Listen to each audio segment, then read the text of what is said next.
Hey, Brain Dead Gump, is that you, Atypical Gump? That game fried your brain, huh?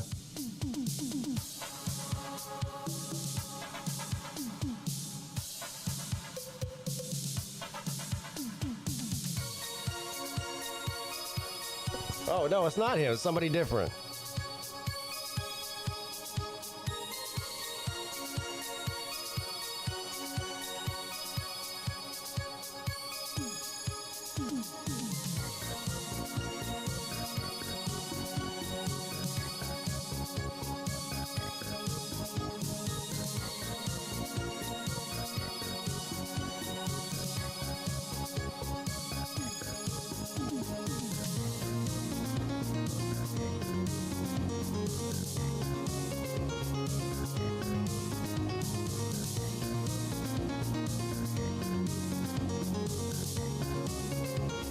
Hey, don't worry, Brain Dead Gump. This is a safe space.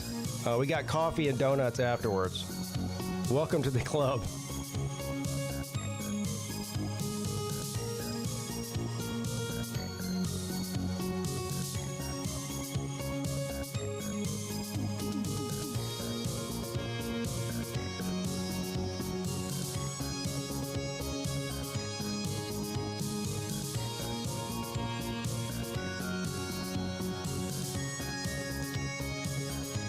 I haven't officially picked the national championship yet, but I am betting on it.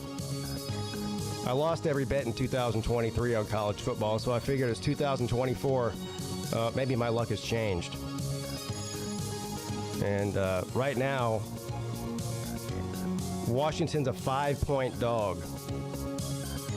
So I'm going to bet on Washington with the points. I don't know about winning, but I'm taking the points.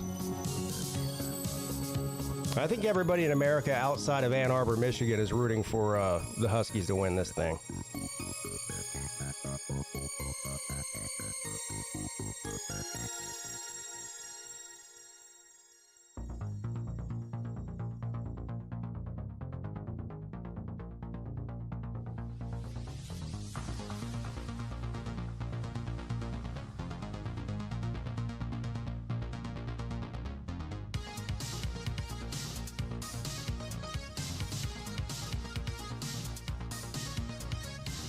Welcome to the ACC show, everybody.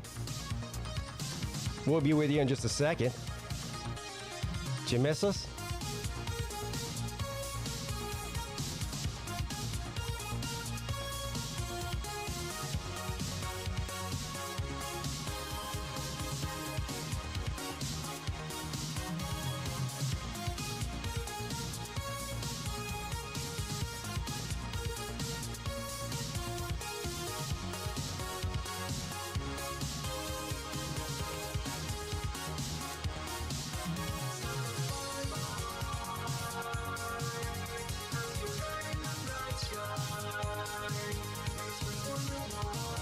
Those were great games. I only hope that the national championship is as exciting as the games we saw yesterday, and I think it will be, actually. I'd be surprised if either one of these teams loses by double digits. I think it's a good matchup.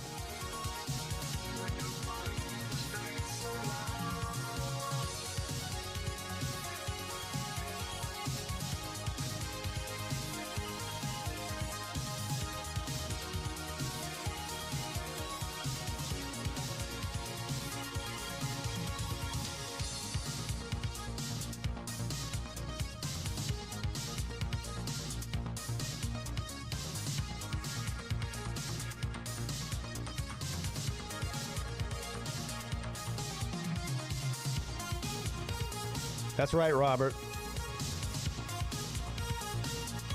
Washington's had a lot of close calls this year, but they won every game. Where have I heard that before? There's an ACC team I could say that about too, but Michael Penix Jr. seems to be fully healthy,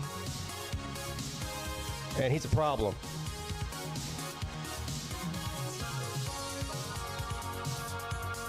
I mean, Alabama kept it right. I mean, came down to the very end there.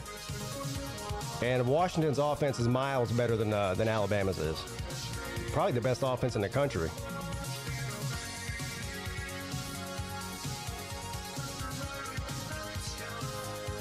What's up, Jeremy?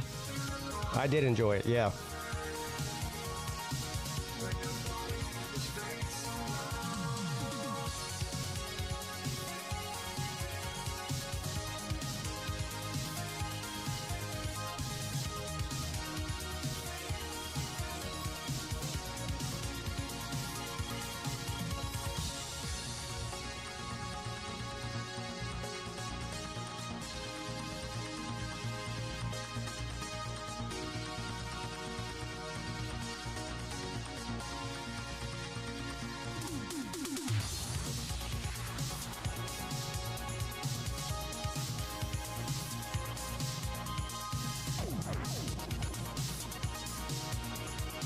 Hey, look who it is. Talk is Pitt.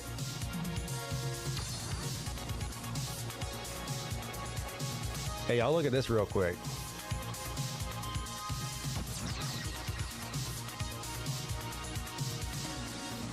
Look at this.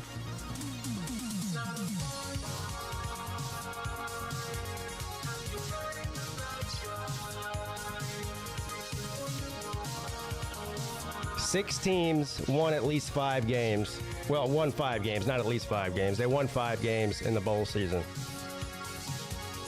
The ACC, the Big 12, the Big 10, the Pac-12, the SEC, and the Sun Belt. Now, obviously, with one more game to go, if you want to include that in the bowls, I guess. I don't know if they do or not, but either the Big 10 or the Pac-12 is going to win 6. But that's an extra game.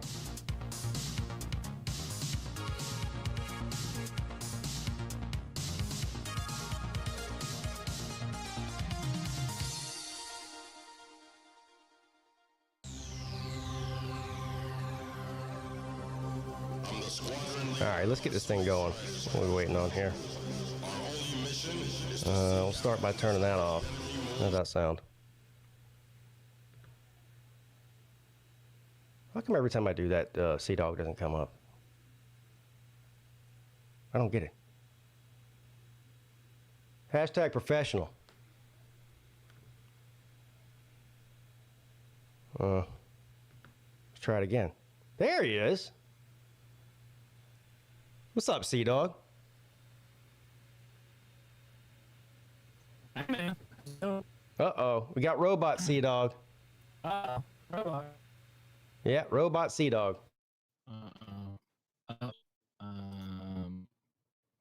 don't know what's wrong. I don't either. What should I do? How about leave and come back in? Try that. Sure. I'll be back. All right. But in the meantime, welcome to the ACC show, everybody. It's been probably about, I don't know, it feels like a year. I don't know, it's been 5 or 6 weeks, right around Thanksgiving. Of course, I took a couple of weeks. I stepped away for a couple of weeks, and then we had the holidays and whatnot. So, but here we are, the end of the college football season. There's Sea-Dog.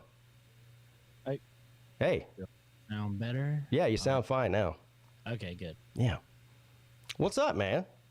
Hey, feel like I haven't seen you in a while. I was just saying that. I think it's been like 6 weeks or something. I was trying to remember when the last one we did was. 6 weeks? I think so, because it wasn't it around. It was around Thanksgiving, wasn't it? Maybe it's only been a month. I don't know. Yeah. But anyway, how was your holiday? How was your Christmas and your New Year's? Yeah, it was good. We went to Massachusetts to see my wife's family. So big road trip, and it was a good time. We had, it was kind of crazy, but we were, in the camper and everything this year. So decided to do a holiday road trip. Yeah, we were. When I texted with you last week, you said you were in Massachusetts, and I was talking to my wife. I was like, I couldn't remember if it was I said, I'm pretty sure Sea-Dog's family lives in Georgia, so it must be his wife's family. Yeah, I'm Georgia born and raised. Yeah, right. Not me or none of my family is no damn Yankees. Yeah. So Mrs. Sea-Dog's family lives in Massachusetts. Her parents? No, her mom lives down here with us. But her mom's like family. They're all from up there, and her dad's side is from down here. But they live in Tennessee. Her dad's side all lives in Tennessee. But her mom's side, her uncles and grandmother and cousins and everything are up there. So what'd you do up there? You just went up there to visit, and did you do anything cool while you were there, or you just kind of like hang out at the house? Well, we did a visit of family like every day. So every day we go see somebody, and then I don't know what's the term for like your wife's friend's husband? You're like friends-in-law or something. That must be a Gen Z thing. I don't know anything about friends-in-law. A friend-in-law. I don't know anything about that. You know how it is when you have like your wife has like a friend and you got to like hang out with her husband. Yeah. I call that a bad day. Well, I went up there and I did the one cool kind of part besides visiting family was I got to hang out with her like best friend's husband, and we went and watched football at they got Buffalo Wild Wings up there, so we went there and watched like North Carolina versus West Virginia and Louisville USC and those games that night, and then on the way back I made a stop along the way, and I did a campus visit of Virginia Tech. Oh, wow. Yeah. So I've been there before. I was there in 2011 for the game, Clemson and Virginia Tech. What do you think about it? It's pretty up there. Blacksburg, man. What a pretty town. Yeah. And the campus is like all old buildings. I was surprised. It's like one of the most pure like college campus towns that I've seen in my travels. It was really, really cool. I want to go see a game there. Yeah, I like I said, I've been to one in 2011. Now, unfortunately, the day that we went to the game, I want to say it was in maybe late October. I can't remember exactly. I'll have to go back and look. But anyway, nonetheless, it was about 35 degrees and a light rain the entire game, and windy. Yeah. So it was snowing. It was snowing when we got there, dude. Wow. Yeah. It's cool. It was. So I did a video, so that'll be coming out soon of my campus visit of Virginia Tech. So I'm assuming that you went to Lane Stadium then. Yeah. I did like a lap around it. Yeah. Is that where you did the video from? The stadium? Well, I just filmed myself. I filmed everything walking around. I filmed just what I saw. I filmed myself. I went in and got a hat from the bookstore like I do. And,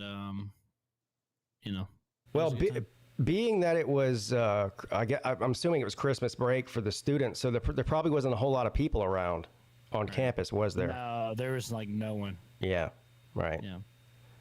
Yeah, but you got to go see a game there. The Enter the Sandman thing is one of the best entrances in football. The only complaint I have about seeing a game there, if you ever go to a game there, you'll understand what I'm saying. To me, it's sort of similar to the annoying cowbell that Mississippi State has, but not as prominent, because at Mississippi State, the cowbell goes on like the entire time, right? It never stops. But on third down, they shake their keys. They pull their car keys or whatever, their keys out of their pocket, and they shake them. And so it's a weird sound, but it's very annoying. I don't really know how to describe it. I don't know if we have any Virginia Tech fans in here. I don't know what that's about. But anyway, nonetheless, there's really not a bad seat in that stadium. I know people say that a lot about stadiums. There's not really a bad seat in that stadium, and the atmosphere is great. And at least in my experience, the tailgating, they were very generous and welcoming, and there wasn't any shit talking or anything like that. So yeah, it was a cool place. I definitely want to go back for a game. So shout out to Virginia Tech. I have a little more respect for them. Yeah, I think Clemson plays them this year, and I'm pretty sure it's in Blacksburg. I have to look at the schedule. Yeah. So do we, I think. I'd have to look, but I'm pretty sure we do too. Yeah, we play them away this year, so that could be a possibility. We'll see. All right. Well, we're going to talk some more football here before we bring the panel on. We'll talk for another 10 or 15 minutes. I want your thoughts on both the bowl season as a whole. Now, we haven't talked since Georgia Tech played or Clemson played, so we can talk about that. But the bowl season as a whole, not just for the ACC, but just in general. And then, of course, the unbelievable playoff games that we saw yesterday. Mm-hmm. Both of them were great, and that's all we could really hope for, right? With all the different blowouts we see on an annual basis in the 14 playoff, we got two. I mean, both games came down to the last second. So let's start with Georgia Tech, a big win over UCF. Where you did, was it you? Somebody went to that game. Did you go to it, or Rec Talk go to it, or did you guys stream it? I can't remember. No, neither of us went. We streamed it. All right. I was in Massachusetts when we played it, so I just joined his stream on my phone. But dude, yeah, awesome game. We went down 14-0, so that was scary. I was like, oh hell, here we go. But nah, dude. Freaking Jackets came back, and after going down 14-0, went on a 30-3 run to win the game, and it was an ass whooping for real. Like, we turned that shit around, and we really took it to them. So that was awesome to see. We didn't do that a lot this year, but it was. I guess it was a little bit close towards the end there, but it was pretty dominant. I mean, you hold a team scoreless, and we held them scoreless in the second half. Look, I don't know how bad you got to be held scoreless by the second half by the Georgia Tech defense. We literally have the worst defense in America. Like, not even hyperbole. We literally have the worst defense in America. Well, Talkus Pitt says UCF is trash. Well, but people also said that Georgia Tech was trash. So, I mean, I guess it was they won. Well, the UCF fans were talking a lot, and so we definitely had our fun trolling them. They're pretty loud. If you ever play them, they have a big kind of online presence, and I had a lot of fans show up and try to talk trash with me and say that they were going to kill us. And I even had a guy comment on my video after we went down 14-0, saying we were a Pee-wee league and UCF was going to win by 30. And then, of course, we came back. So I commented, I'm like, where you at? Where you at now? Where you at? So I had a ton of fun trolling the UCF fans. They're soft, man. They're a bunch of soft freaking. I mean, all you had to do is say, you guys lost to Baylor. I mean, come on. Sorry, Baylor, man, but hey, Baylor's terrible this year. I didn't have high hopes going into that game, but dude, freaking Jackets pulled it off and got our first winning season and first bowl. Got our first winning season since 2018 and first bowl win since 2016. Like, it's been rough time. So, but things are looking up. Now, I am severely concerned about our defense. We had a lot of players transfer out on defense. Maybe it's cleaning house. Maybe it's, I don't know. But well, that's kind of just the way it is these days. I mean, that's not unique to Georgia Tech. I mean, I think you had less transfers than Clemson. I think Georgia Tech had the least amount of transfers in the entire ACC. I think second was Clemson. Yeah, that was before our bowl game. I don't know. We're probably still down there. But literally no one on the offense left. It's all the defensive players that left. Not all of them. We still have some of the promising like younger guys, but I think I don't know, man. It's really concerning. It's like a complete rebuild on the defense. Like we have been gutted in a way that I haven't seen. I don't know. Maybe since Jeff Collins had that horrible year. I say that as if that narrows it down at all. But yeah, every year he was there was a horrible year. So when was the last time that Georgia Tech had a winning? So you finished the season after the bowl with a winning season. When's the last time that's happened? Look.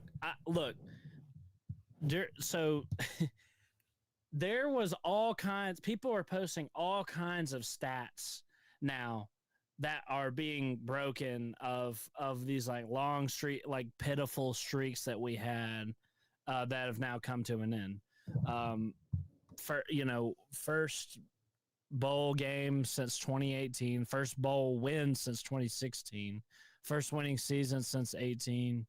And casket. Dang. There's just all kind of just brutal stuff. It's coming to an end at least. So, I mean, looking back on the season, like I'm happy. If I have one thing to have back, it'd be the Bowling Green game,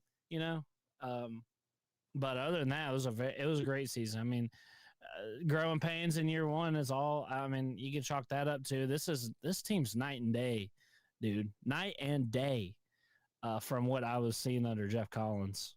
It's awesome. I would agree. I mean, they weren't good. They weren't good, but I mean, nobody expected them to be good, really. I mean, if you're being honest with yourself. Win total was 4. Now we beat that by 3. Well, if you include the bowl game. If you include the bowl, yeah, which I mean, it should be because we weren't expected to make a bowl, but I mean, it's really cool. So I'm hopeful for the future. Severely worried about our defense. We still haven't made a DC hire. So I don't know what we're going to do. So you're DC-less. Yeah, dude. Freaking signing day is come and gone, and we have no DC. Yeah, that's not good. I don't know what's going on behind the scenes. I'm sure Key's working hard to find a DC, but we're in limbo right now, and it's not a good feeling. We haven't got too many. We got a couple commits and transfers on the D, but not nearly enough to stop what's left. So I'm very worried about that going forward. Offense, I'm not worried at all. I'm stoked on the offense. Only thing about that is, Haynes King cutting down the turnovers. But other than that, I'm feeling good about where we're at, man. I'm feeling good. What a great season. I mean, well, you got a transfer that Clemson was trying to get, an offensive lineman. I forget the guy's name now. Yeah. See, like our offensive line is nasty, man. Our offensive line, we got that guy, and we got like a 4-star commit, and then we got another 3-star guy that Clemson and Auburn were going after. Like, we're winning some recruiting battles when it comes to those. So I'm very excited. We had an awesome offensive line this year. They had we averaged like less than a sack, or we gave up the fewest sacks in ACC games, is what it was. Which I know is a very specific kind of stat, but we had. No, I mean it's an entire conference. That's not right. We were high in the or lower in the country or whatever of sacks allowed. So I'm very, very happy with the offensive line. Like I said, the offense is killing it, dude. And we haven't had any of our coaches stolen from the offense side of the ball yet. Hoping we can retain them. But I'm feeling good, man. I'm feeling freaking great. And Georgia's not in the playoffs. Like, I'm having a good freaking time, dude. This is the best year of football by far since I've been on YouTube. I know it's only my third year, but the first few years are so miserable. Like, things are looking up, man. I'm feeling really good about it. If I could just have a house now, I would be on top of the world. Well, I know the trolls are going to say Georgia Tech's terrible and 7-win season's no good and all that, and that's partly true. But I mean, I don't really think anybody. Hell, I bet you, and I lost. I had the under 6-win mark, and Brent Key comes in there never being a head coach in the Power 5, or maybe never being a head coach in Division I at all. I don't know. Well, he didn't coach anywhere before that, did he? No. No, and he wasn't even a coordinator. He was a coordinator. Funny enough, he was a coordinator at UCF for one season, and they went 0-12. Yeah, and he came in there his first year, had a winning season, won a bowl game, had some signature wins along the way. Now you had a couple of probably pretty bad losses, but that's also pretty much par for the course for Georgia Tech over the past 7 or 8 years. So I don't know. I would, if I were a Georgia Tech fan, I would be very pleased with the season. I mean, it exceeded expectations. Yeah, I think you would probably even admit, even though you bet that they would make a bowl game, that they exceeded your expectations for the season. No, but I expected a bowl game. I expected, but I also didn't expect our defense to be as putrid as it was, and. For as bad as it was, I mean, we to hang on and somehow freaking make it to a bowl. I think we got Robot Sea Dog again. I don't know what's going on, buddy. What I do? I don't know. You turned into a robot again. Johnny 5. You're probably too young to get that reference. Anyway, while you're trying to figure that out. Is that? Oh, wait. Yeah, there you go. Is that better? Yeah. Okay. What'd you do? I just unplugged my mic. Oh. Is it your microphone that's causing the problem? I don't know. Yeah. I guess. Real quick, though, I forgot to acknowledge the fine people in the chat before we go any further. We got Wet Blanket is here. Matt Dummett, Brain Dead Gump. That's kind of redundant. Robert, Atypical Gump. Timmy B. What's up, bro? Michael Treese. He says Washington champs. We'll get into that in a minute. Ghost of Rubber Nose. I have no idea who that is. My eye test says that Washington wins. Hey, put Ghost of Rubber Nose right on the committee. Eye test is all that matters. I'm sure we'll have plenty to say about that. Yeah. Jeremy Garland. Ballard is here. What's up, Ballard? He says, me cheat again. Talk is pit. Chunky nothing. Says good morning. Tiger in the Boro. He says, hit that thumbs up. Yeah, hit that thumbs up. You guys know YouTube really cares. Tom DeMay. What's up, Tom? The Nature Boy is in the house. SC Country. CJ, your fellow Yellow Jacket. Shane Bentley. I would say LSU has the worst defense. Well, it might be a tie between Georgia Tech and LSU. God almighty. No, we have statistically, we have the worst defense in the country. It's bad. Oh, well, according to the eye test, LSU might be right there with you. But I mean, we shut down UCF, who all the UCF fans wanted to tell me we have a top 10 offense in the country. We shut them out in the second quarter, or second half. I mean, maybe we're not the worst. I don't know. Well, what's up, Danny D-Rock? Says, what's up, Island Pete? I'm an island boy. Smoking Dog, Lance Murdoch says, hit the thumbs up. Yeah, that's right. Dog behind enemy lines. What's up, man? Mrs. Pete is in here. Shoot 'em 556. Tech is definitely moving in the right direction. Look at that. You get a little bit of love from the Bulldog there. I mean, there's the old saying, there's nowhere to go but up from the bottom, though. Right. So, but yeah, hey. Yeah, I'm feeling nice about our progress. Yeah. Oklahoma man 94. At least Alabama or Georgia isn't in the national championship. Yeah. So, not only no Alabama or Georgia, no SEC team in the national championship. How about that? It should have been no SEC team in the playoff. Oh wow. Uh-oh. It should have been.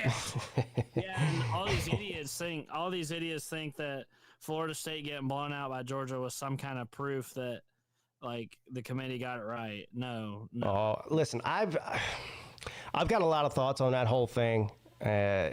First of all, it was a complete joke. Yeah. Would Florida State, if they were full strength, beat Georgia if they were full strength? I don't think so. I think Georgia probably would have beat them. So I'm not saying that they wouldn't. But we wouldn't have seen what we saw. Here's the other thing, too. I think that forget players opting out, because that's the norm now, right? Players opt out. They don't get where they want to be, or they want to go to the NFL, and they feel like the game's meaningless, or whatever reason that they opt out, right? I think teams should be able to opt out, and I think the right thing to do, if Florida State knew they were going to go in there with a shell of a football team, would be to either forfeit or just opt out. I don't know if that's even allowed. And let a team that does want to play in the Orange Bowl go to the Orange Bowl. Whoever's next in line. Yeah. In this case, I guess it would have been Louisville, whatever. But anyway, let a team play that wants to be there, because that was just an embarrassing. I mean, that was an embarrassment. I actually almost even feel bad for Georgia. Yeah. Because it was embarrassing for them too. I mean, not by fault. It wasn't their fault. But, I mean, how exciting was it for Georgia to go in there and just, beat up on a third-string team? It's just, I don't know. It was bad for football. I don't know. They do that all throughout the regular season. So the problem is that there's money tied to this. So Florida State did at least make a little bit of money. I don't know how much money they made by being in the Orange Bowl. So they weren't going to opt out as a team because they wanted whatever money they got from it. Yeah. But it was terrible for the sport, and I caught a lot of hell. I mean, first of all, I was one of the biggest defenders, along with you and some other people here on YouTube, of Florida State, saying that they should have been in there, and I still stand by that. I don't care what the result was in that game. I still feel like they should have been in the playoffs. I do too, and guess what? But to these idiots that think that you, I don't know, that it's some kind of proof. Alabama lost too in the first round. Yeah, and guess what? Oh, by the way, guess what? The third-string quarterback for Florida State against Georgia put up more passing yards and more touchdowns than Jalen Milroe did last night. Exactly. Now, that doesn't mean anything. The dumbest argument. The injury thing was always the dumbest argument. But I did catch hell from the Florida State fans because I pointed out the fact that it was pitiful, and I still believe this, that the players quit on the team. And they go, well, why would they play in the game, Pete? They were making a statement. Why would they play in a meaningless bowl game when the committee got done telling them that the games don't matter, blah, blah, blah, blah, blah.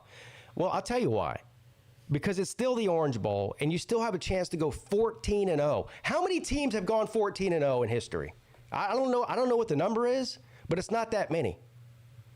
So they had a chance to go 14-0 and stick it to the committee, and they quit. That's what they did. Not just one or two or three or four or five players like every other team. The entire team quit. The only people that played in that game were people that were trying to secure a roster spot for next year. That's it. It was basically a glorified tryout for Florida State. Yeah, I agree. I agree with what you're saying. Like, if it was me, I see both sides of it. Like, if it was me, I wouldn't opt out, of the, but it's like, obviously we hate opt-outs and everything. And the Orange Bowl is supposed to mean something, but they were put in a horrible situation. Like, I understand that they are mad and they have every right to be mad. But again, I think that if you're just gonna show up with your third stringers, then just go ahead and say, you know what, we're opting out of the bowl game. Let somebody who wants to play in it. Yeah. That's just my opinion. And I first of all, I reject the notion right off the bat that the game is meaningless. When you're playing for an undefeated season. Yeah. And they had a chance. Hell, they didn't even have to beat Georgia. All they had to do was hang in there with them to prove the committee wrong. Yeah. If they would have gave him a good game that came down to the fourth quarter, that would have shut a lot of people up. But now it's just, well, the committee got it right. Yeah, you see what happened, blah, blah, blah. But, of course, you can't really judge anything off of that game as far as I'm concerned. And, of course, now everybody's going to look at them and say, well, see, this is what would have happened if they were in the playoffs or whatever. Not that I agree with that, but that's what, that's kind of what, now they've put themselves in and made themselves look stupid. Yeah.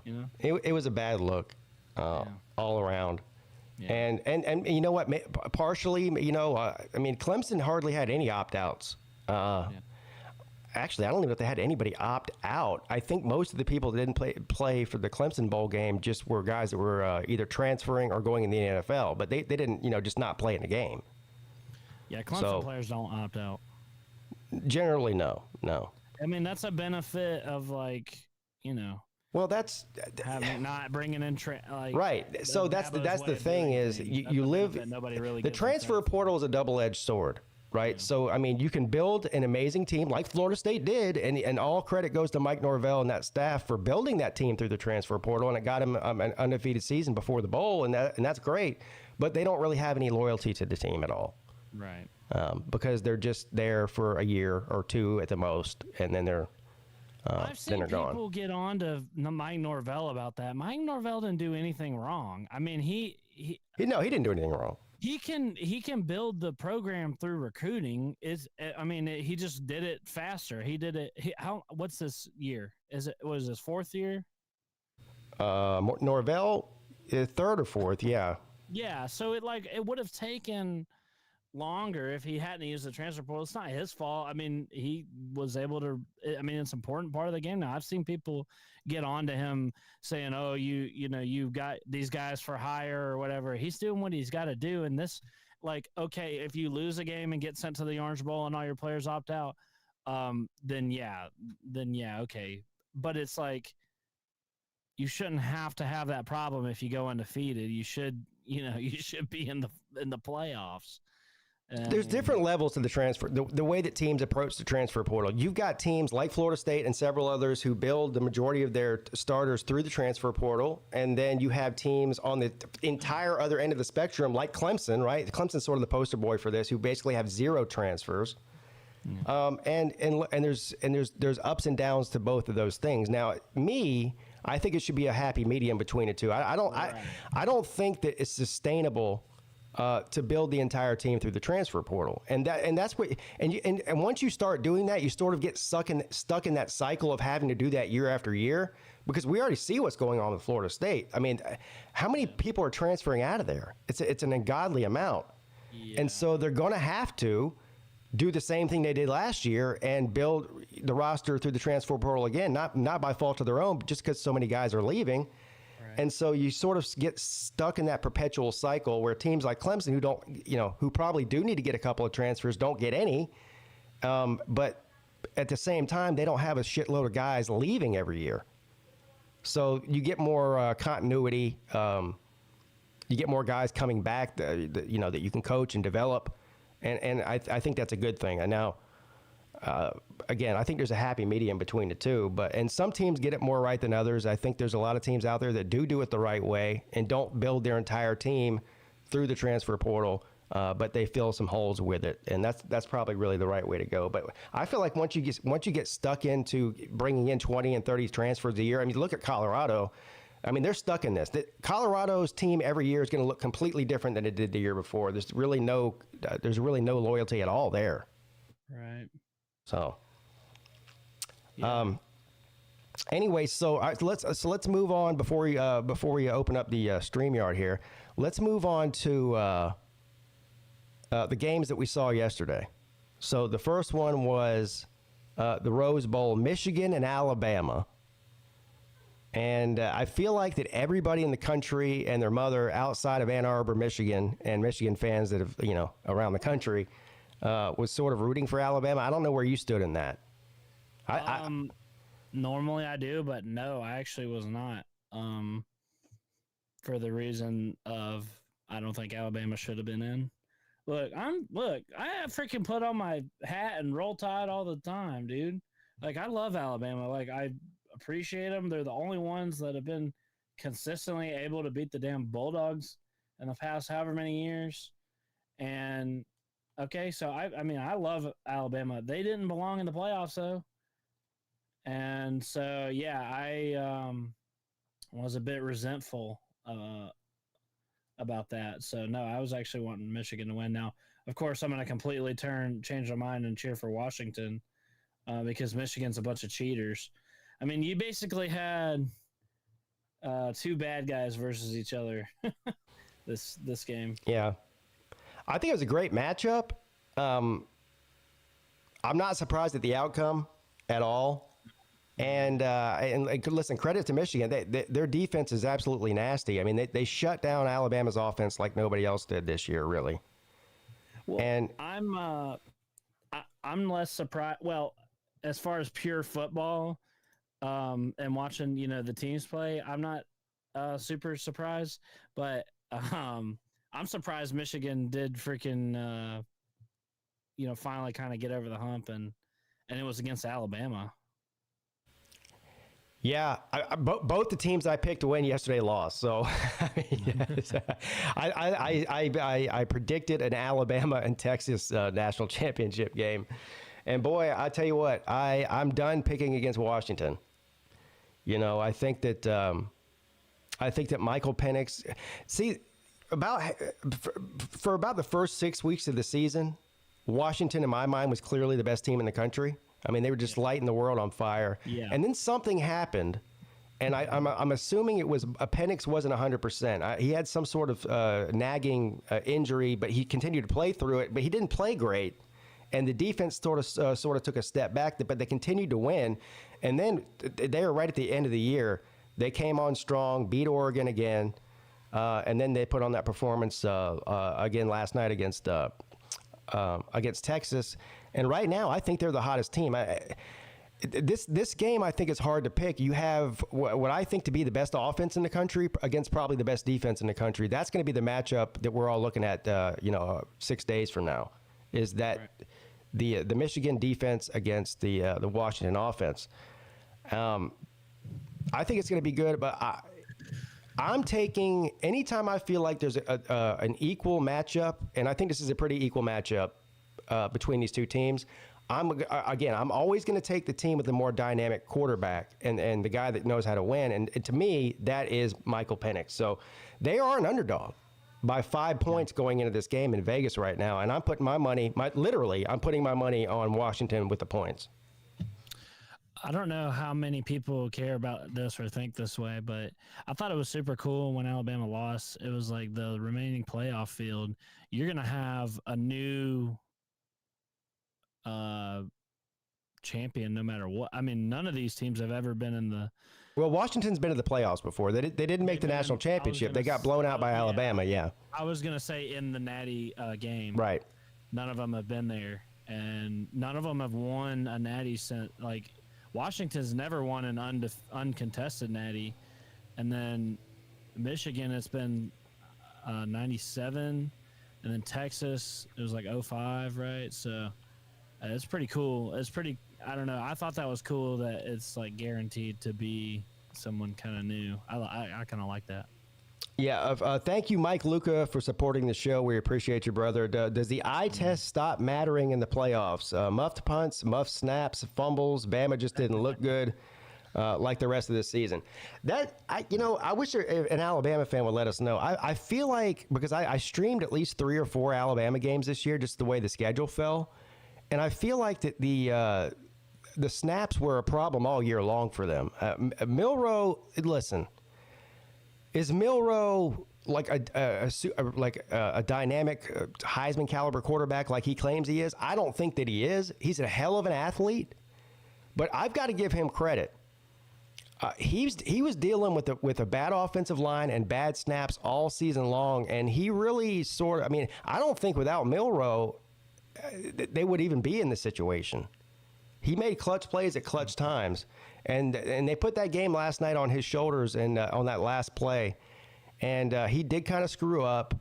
If you watch the film on it, it was hard to tell in real time, but there was an open lane for him to go untouched into the end zone.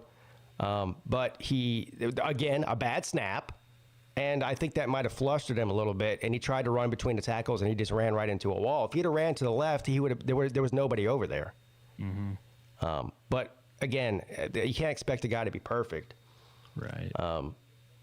But listen, Alabama's a great team. Are they one of the 4 best teams in the country? That's debatable. I don't necessarily think that they were. But again, it's really subjective. If you put Alabama, let's switch the games around, like the luck of the draw, right? Let's say it would have been Alabama against Texas, right? We saw them play earlier in the year. Texas won, close game. Would Alabama have beat Texas? Maybe. Right? And then they'd be sitting in the national championship right now. But they didn't. They drew Michigan. It was a bad matchup for them. And actually, I'm giving a lot of credit to Alabama for keeping that game as close as it was. Because I think if you watch that game, the fact that it came down to the very end like that, it was as close as it was, is actually a testament to Alabama, because I feel like that Michigan looked like the better team all around all night, and somehow Alabama just came, hanging around like a hair on a biscuit. Right. So, but nonetheless, they were extremely exciting games. Yeah, man, I couldn't be happier. This is just a shame that, this is going away. Really a hell of a year, kind of, to send the 4-team playoff / Pac-12 out. Yeah. Boy, it's going to be a whole different thing next year. Yeah. A whole different dynamic. Yeah, it is. I mean, I'm actually kind of looking forward to it. I'm sort of like, I don't like change, I'm very stubborn, stuck in my ways. I don't like change. And I was very opposed to the 12-team playoff originally. And it has nothing to do with Clemson at all. It just in general, just for the sport. Yeah. But I'm kind of looking forward to it, because I feel like that what happened with the whole Florida State situation this year, I think was like the best advertisement for a 12-team playoff that you can imagine. Mm-hmm. Yeah, there was a lot of teams that could have been. I'm a little disappointed we didn't get to see Oregon in a better game. Me and my papa were talking about today. Can you imagine Oregon versus Ole Miss? How awesome that game! Oh, see, yeah. Well, that's a whole different thing. The bowl selections were freaking awful. Yeah, they were. They were awful. And I'm not talking about the playoffs. I'm talking about all the other bowls. Yeah. Just they need to completely trash whatever system they're using, the bowl, the conference affiliations. They need to just completely go back to the drawing board and just have almost like they have a playoff committee and just be like, forget. I mean, yeah, you have to use the record. All right. So an 8-4 team and a 9-5 team or whatever. Yeah. Okay.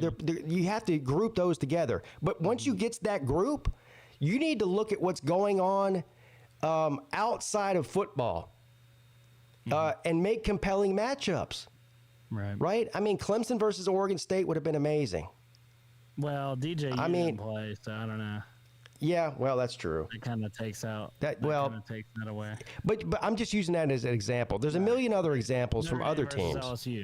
Sure. Yeah, Notre Dame and LSU. Why didn't we see that? Yeah. I mean, so, yeah.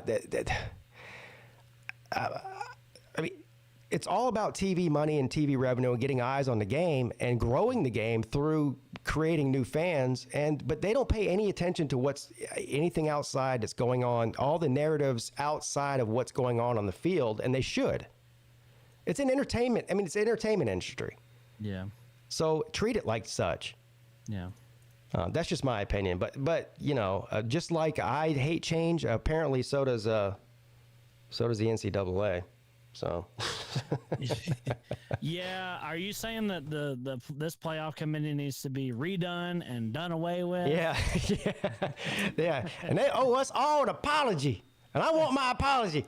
And I want it. I want it. Welcome to the show. We have another ACC man here, Georgia Tech man, Rec Talk, joining us. Yeah. What's up, Rec Talk? What's going on, guys? Been a while. Glad to be on. Yeah, man. How was your holiday? I just made this up, this kind of phrase, but it was amazing and fantastic. Oh, yeah. I think I've heard somebody say that before. Yeah. Yeah. Like Dion, I'm going to work to copyright some phrases. That's going to be one of them. So you're saying I should copyright amazing and fantastic. Yeah. That'll probably earn me a grand total of $0.00 over my lifetime. How do you even get money from that? Like every time someone uses it, your phone listens to you and it charges you a royalty? That's a great question. I don't know. I've realized I forgot to call you back earlier. Sorry about that. Yeah, man, it's totally cool. Don't worry about it. He ghosted you, bro. That's what he did. I was like, yeah, my wife's calling. But I looked outside and realized she wasn't just calling me; she was home, so I had to help her unload groceries. And no, I totally get it, but please never let it happen again. Gotcha. Yeah. Gotcha.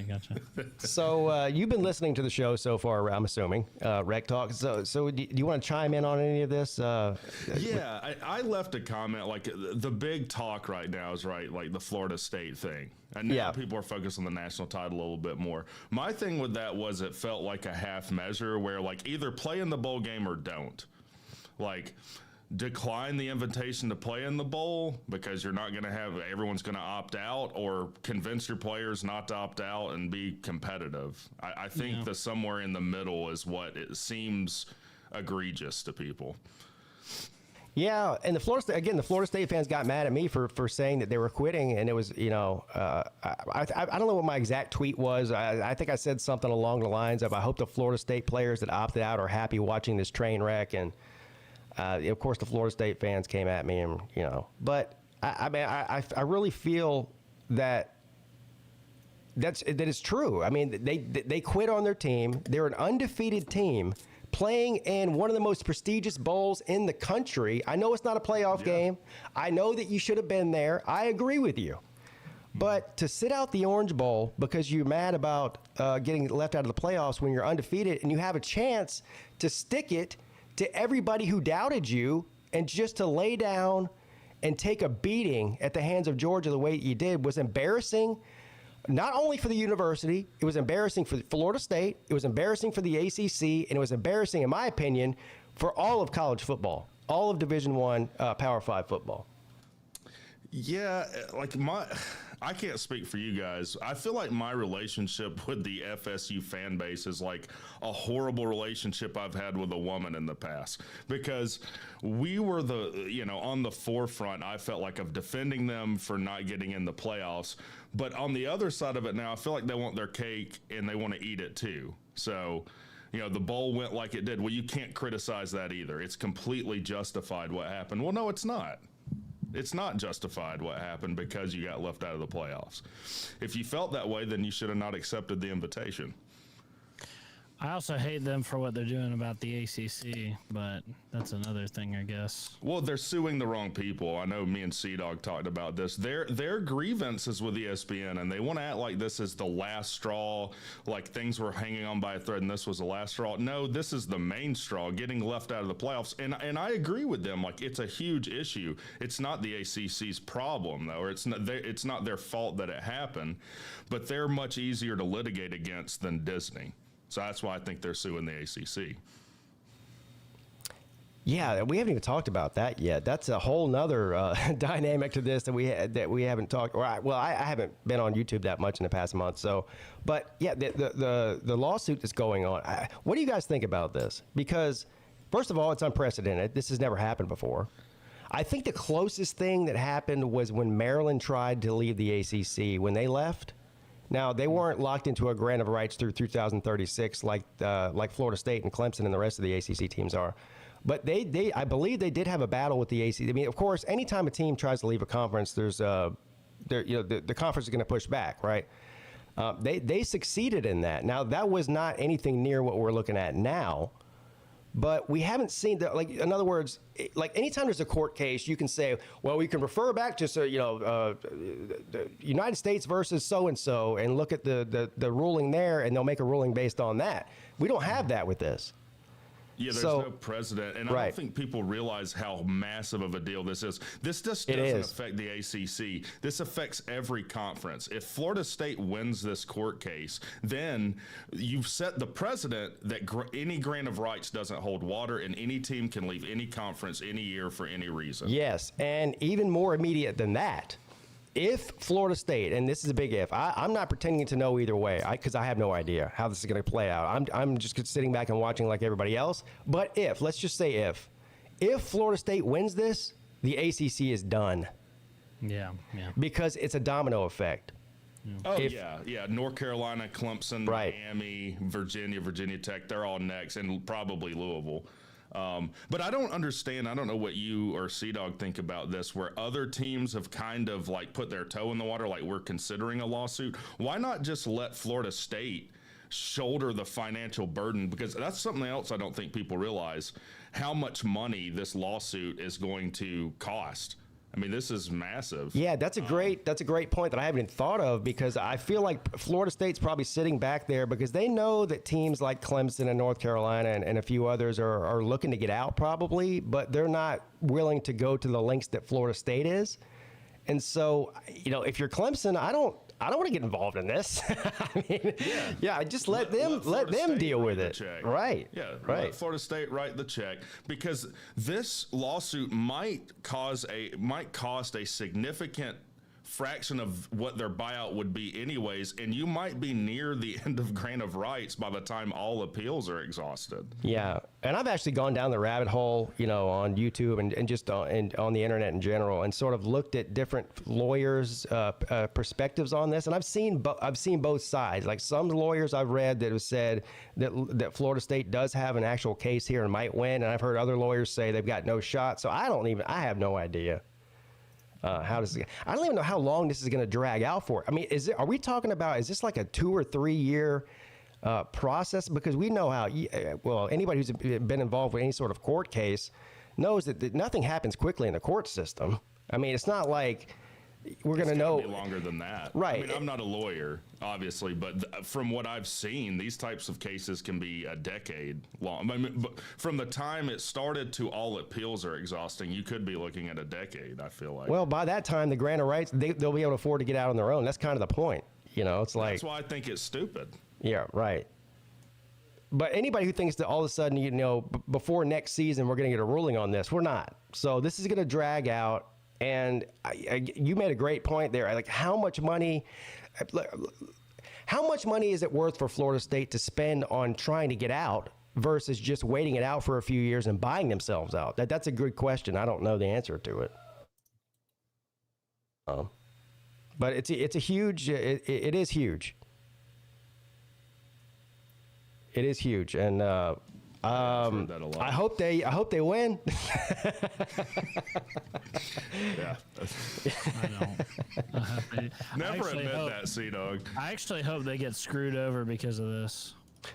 Yeah. I think probably most people feel that way because they've kind of gone rogue, if that's the right word to say. And so I think the majority of the college football world is looking at Florida State going, we hope that they fall flat on their face with this thing. Yeah. I don't feel that way, only because I'm a Clemson fan and I want Clemson to sort of ride their coattails out of the conference. Yeah. But other than that, it's just going to be more than interesting, to say the least, to watch how this plays out. Well, I get it from a Clemson perspective. I would feel the same way if I were you. I totally get it. I do feel like Florida State has their chin way above their toes on this, because let's say they do get out. I don't know that it's guaranteed. Like, the SEC doesn't need another team. And that's just another piece of the pie of their total distribution to eat out of. Like, they're fine how they are. And I don't know about the Big Ten either. So I don't know if Florida State's had conversations with those conferences. I don't even know if that's legal. I don't even think that's legal to have that conversation. I don't think it is. You're probably right. Yeah. But as far as the SEC not needing anybody else, I don't. They might not need them, but Florida State, Clemson, teams like that are big brands. So I think they would bring more money to the conference. Well, then, if that happened, then you would just have two conferences. And this is something like when I live streamed last night that came up.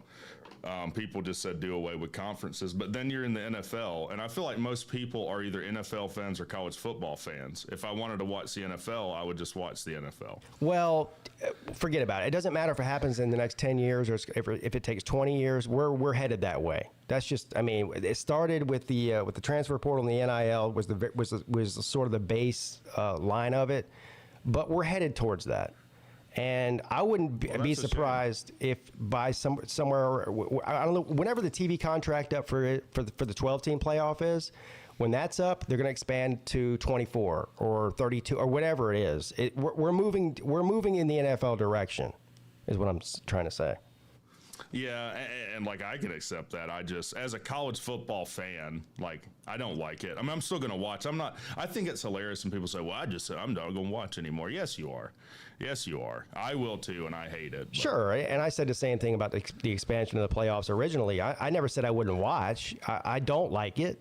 I still kind of believe that 12 teams is too much. I think they missed the mark, and they should have went to 8 first, and then maybe see how that went, and then maybe go to 12 after that, but whatever. But I have never been one to say, well, I'm just not going to watch it anymore, you know. Yeah. Now, this is not college football related, and we won't spend time on this because I want to continue to talk about what we're talking about. But while it's on my mind, I am boycotting the Carolina Panthers. So, yes, I am a boycotter now. David Tepper is a complete fucking a total absolute failure and joke of an owner, and he just confirmed it this past week. Did you guys see what happened with him? No, because I don't pay attention to the NFL. What happened? Well, I hate David Tepper anyway before this happened, but I hate him even more now. There's a video that's gone viral. He's been fined by the NFL $300,000, which isn't enough as far as I'm concerned. But there was a home game this past Sunday in Carolina against the Jaguars. He's in his owner's box, which, if you watch the video, the owner's box is basically it's open, right? So the box looks right down on the fans at the top, the nosebleed fans. Yeah. And he's up there. I guess, I don't know, some of the Jaguars fans are down there. They know he's in there, and they're yelling at him or yelling about how the Panthers suck or whatever the case is. He picks up his drink. I'm assuming it was an alcoholic drink probably, and throws it on the fan. Oh my God. On the Jaguars fan. An idiot. Oh my God. Now you have a billionaire owner who throws a drink on a guy who probably paid $100 for a nosebleed seat to come watch a game at your stadium. No, those tickets are 45 cents. Whatever. It doesn't matter how much it is. What a bad look. What a freaking loser this guy is. I can't stand that guy. He's part of the reason I haven't watched more than probably 10 snaps of Carolina Panther football, and for the first time since they've been in existence all year long. It's because I cannot stand that guy. I almost want him to fail and sell the team, which he's doing a fine job failing on his own. I don't know about selling the team, but yeah, it looks like he's taking your advice to heart. Well, I wish a billionaire would like throw something at me, dude. Yeah, easy payday. Right. I feel like he didn't think that. Like, there's not a lawyer that wouldn't take that case. Yeah. Like, we'll get something. We'll get $2 million easy. Yeah, I'd get paid off that too. But yeah, what it says about your fan base, like, I mean, he's basically saying, I don't care about my fans. I mean, that's going to be the narrative. Well, he already did that. So after he fired, so he hired a new coach coming into the season. He fired him after 8 games or whatever it was. And, the press conference after he fired the coach was, well, tell us about the state of the Carolina Panthers since you took over as owner.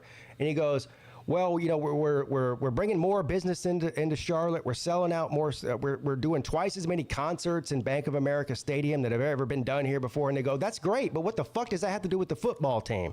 So he's basically just he's clarifying that he doesn't care about the football team. He cares about putting asses in the seats.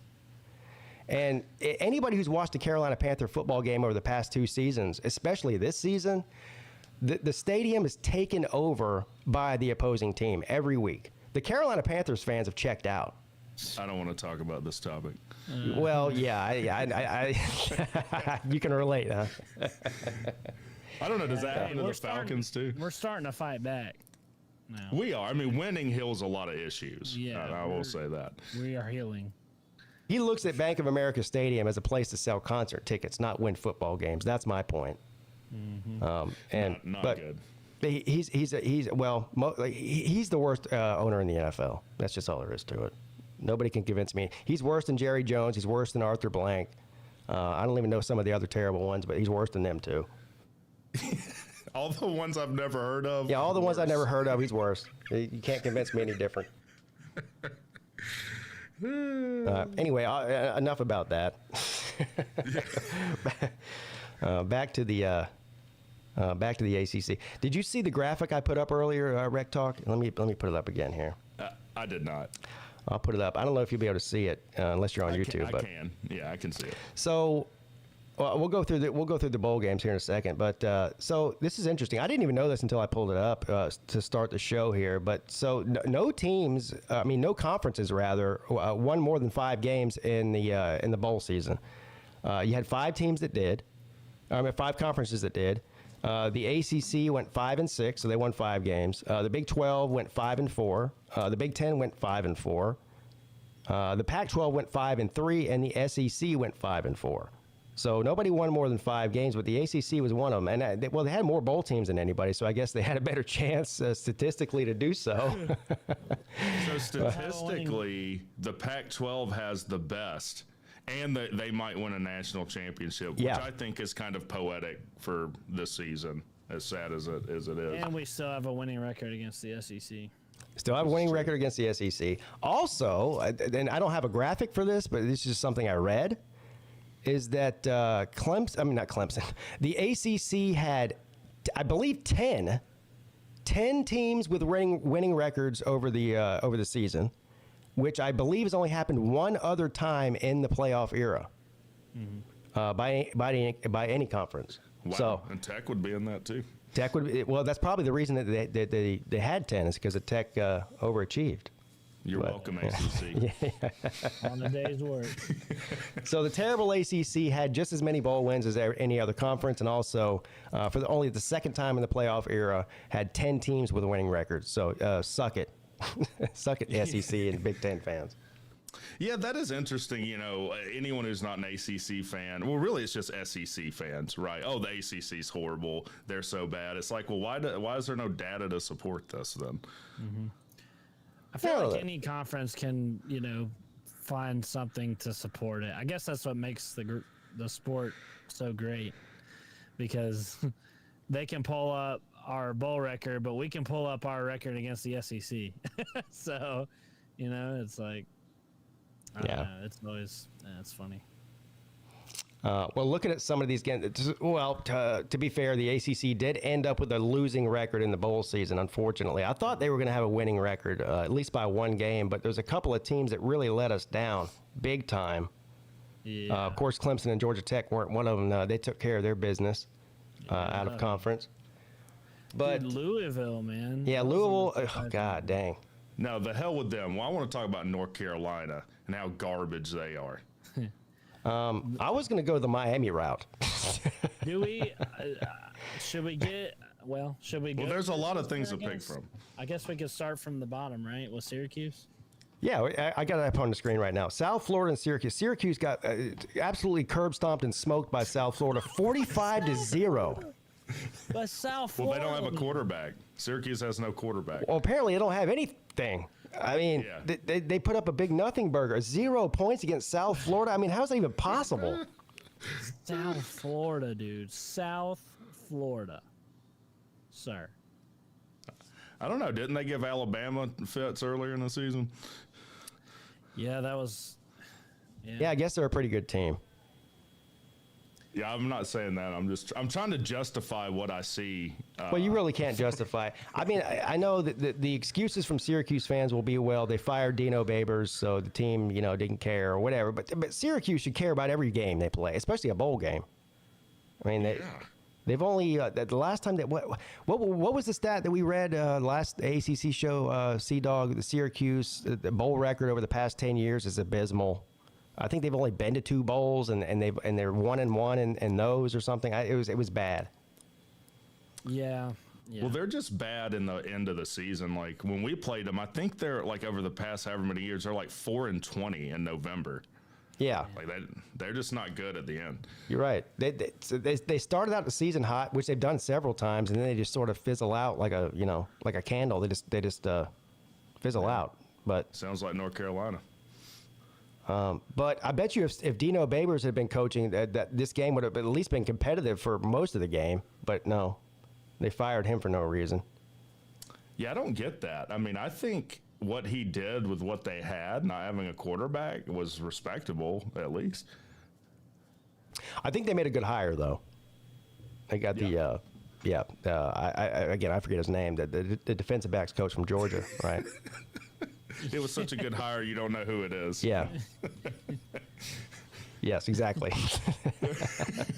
Really good, whatever his name is. Yeah, he's great. Doing great. Great. Unfortunately, I missed the end. I gave up on the Jackets.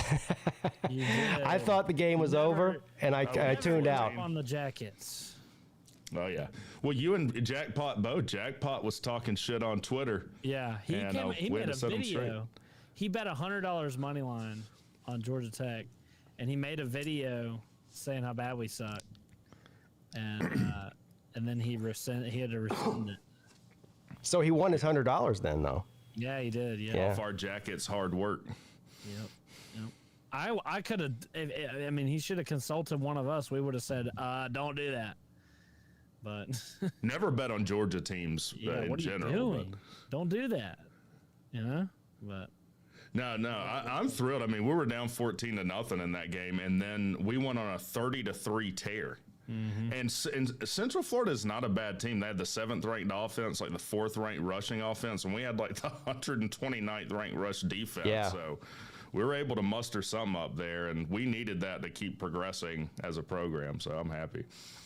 Well, I don't think that UCF was a great team, but that doesn't take away from the fact that Georgia Tech was down big and didn't give up. And I don't know if UCF sort of thought they had the game in hand and laid off the game. I don't know what the case was there, but it says a lot about the team that they didn't give up and to make a comeback like that.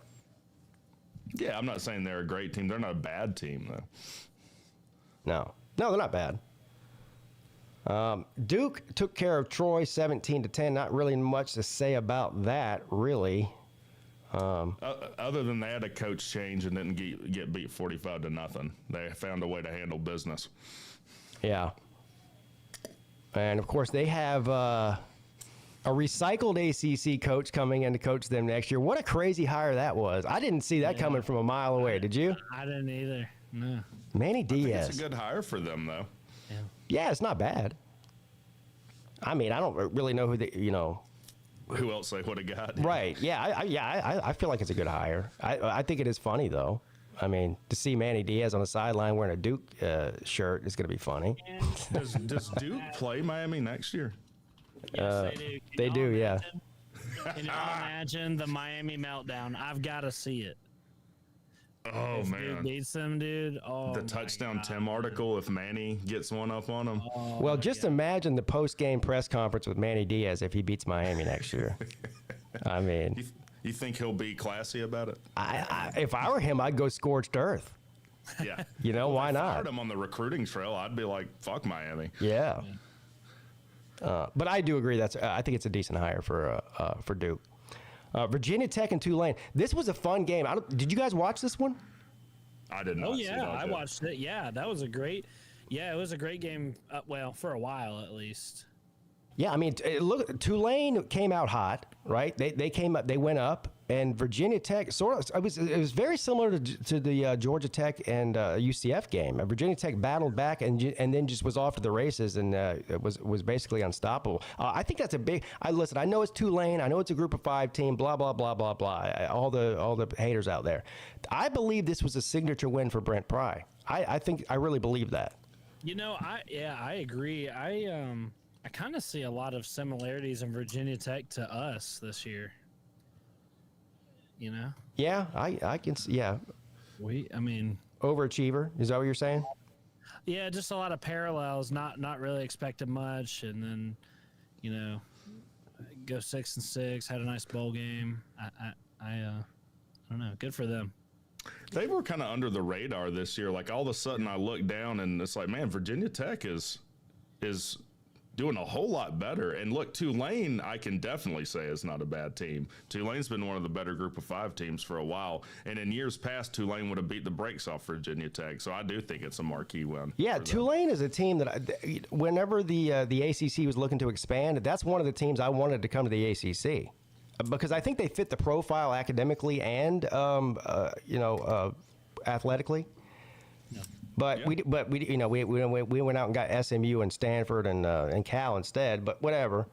But Tulane is a legitimate a Group of 5 football program, and it's probably only a matter of time before they do make the jump to the Power 5. How that'll look, I don't know, but I think that's a great win for Virginia Tech. Now, I think Tulane wasn't playing, like their coach left, right? I think their star quarterback wasn't playing, so you can point to all those things. But wait, who hired Willie Fritz? Didn't he leave? Am I mistaken there? I believe he left. Yeah. I'll check it. I feel like he left. He is at Houston. Yeah, Houston hired him. Right. And honestly, I don't really know if that's a better job. That's just my opinion, but yeah, if you're Willie Fritz, you think you'd take like a Virginia Tech job or something kind of in that ilk, not Houston. Right. Anyway, nonetheless, he left. West Virginia, North Carolina. Man, oh man. God dang, dude. Georgia Tech breaks them every year. God dang. North Carolina might be the most disappointing. Well, no, they not might be. They are. And I know people could put Clemson in that category based on the expectation coming into the season, but Clemson still, finished the season with 9 wins after a bowl win. North Carolina, talk about the wheels falling off. I mean, not only did the wheels fall off, the axle broke, the engine blew. I mean, they just went into a complete and total tailspin at the end of the season. Oh man! After all the garbage they talked about, man. Someone asked me on stream if if Mac Brown should retire. I'm like, what do you mean should Mac Brown retire? He should have stayed retired 10 years ago. Should he retire this year? Yeah, he needs to go somewhere else. He's awful. Yeah. It's hard for me to say because he's one of my favorite coaches in all of college football. But you know what? Yeah, feelings and wins don't necessarily. I think he's a great guy. I think he's a great coach. I think he's great for the sport. He's sort of one of the last of the Mohicans, if you get that reference. But at the end of the day, he's not. I mean, the program has plateaued. He came in there and sort of lifted them up and brought them into the national spotlight again. But they have completely plateaued. And at this point, honestly, they might even be going back down. So I'm with you. I think it's time for him to just ride off into the sunset. He was a Hall of Fame coach. Yeah. Someone's saying UNC's still better than Tech. Well, then why can't you beat us? I mean, it's going to be 4 in a row next year. Yeah. Man. It's not even fun almost at this point. Like clockwork, mid-season on, they'll win 2 games from that point on.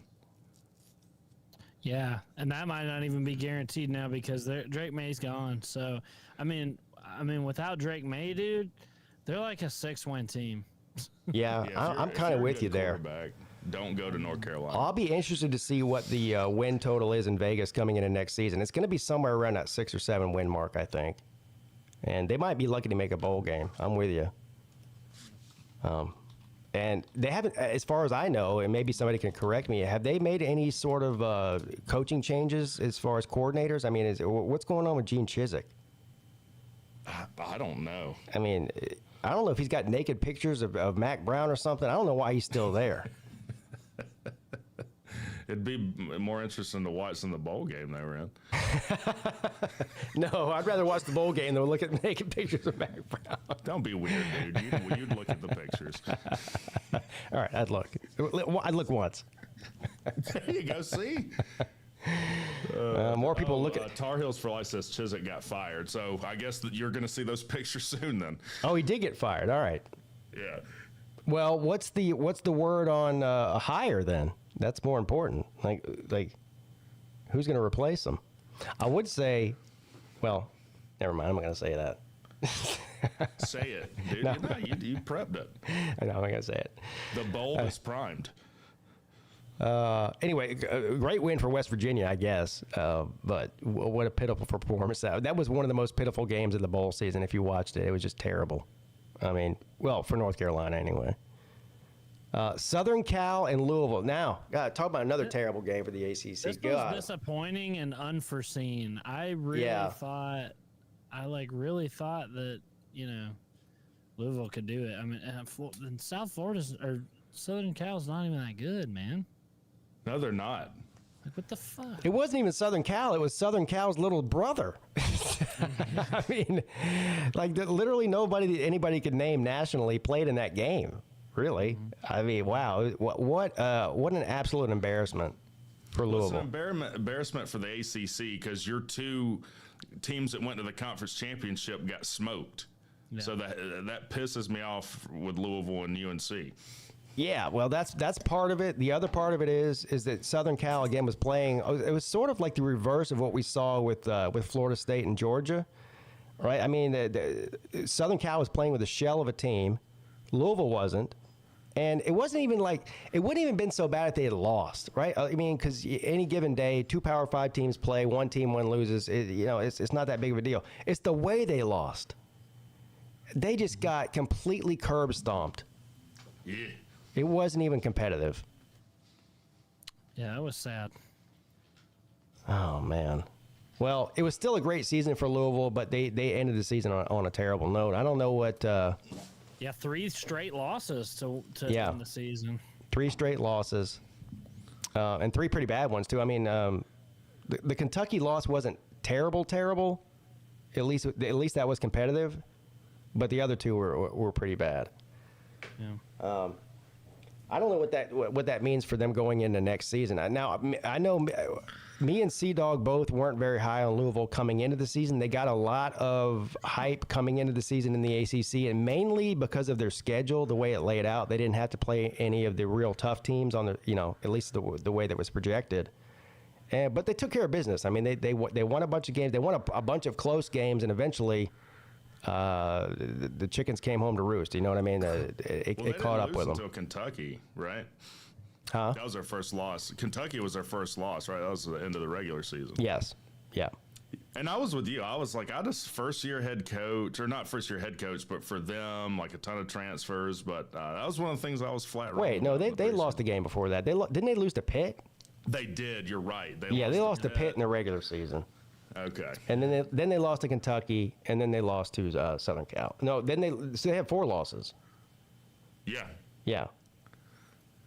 Well, so they lost 3, and then so they lost their last 3 to go to finish the season, I guess 9-4. Boston College and SMU. How about Boston College? Speaking of a team that kind of come up out of the smoke, like Boston College is not a bad team. No. Yeah. Casanello's quarterback for them could end up being a dynamic player in the ACC. I will say that. Their record wasn't great, and I don't think they were very good, but I don't think they were bad. I think they were sort of a middle-of-the-road team.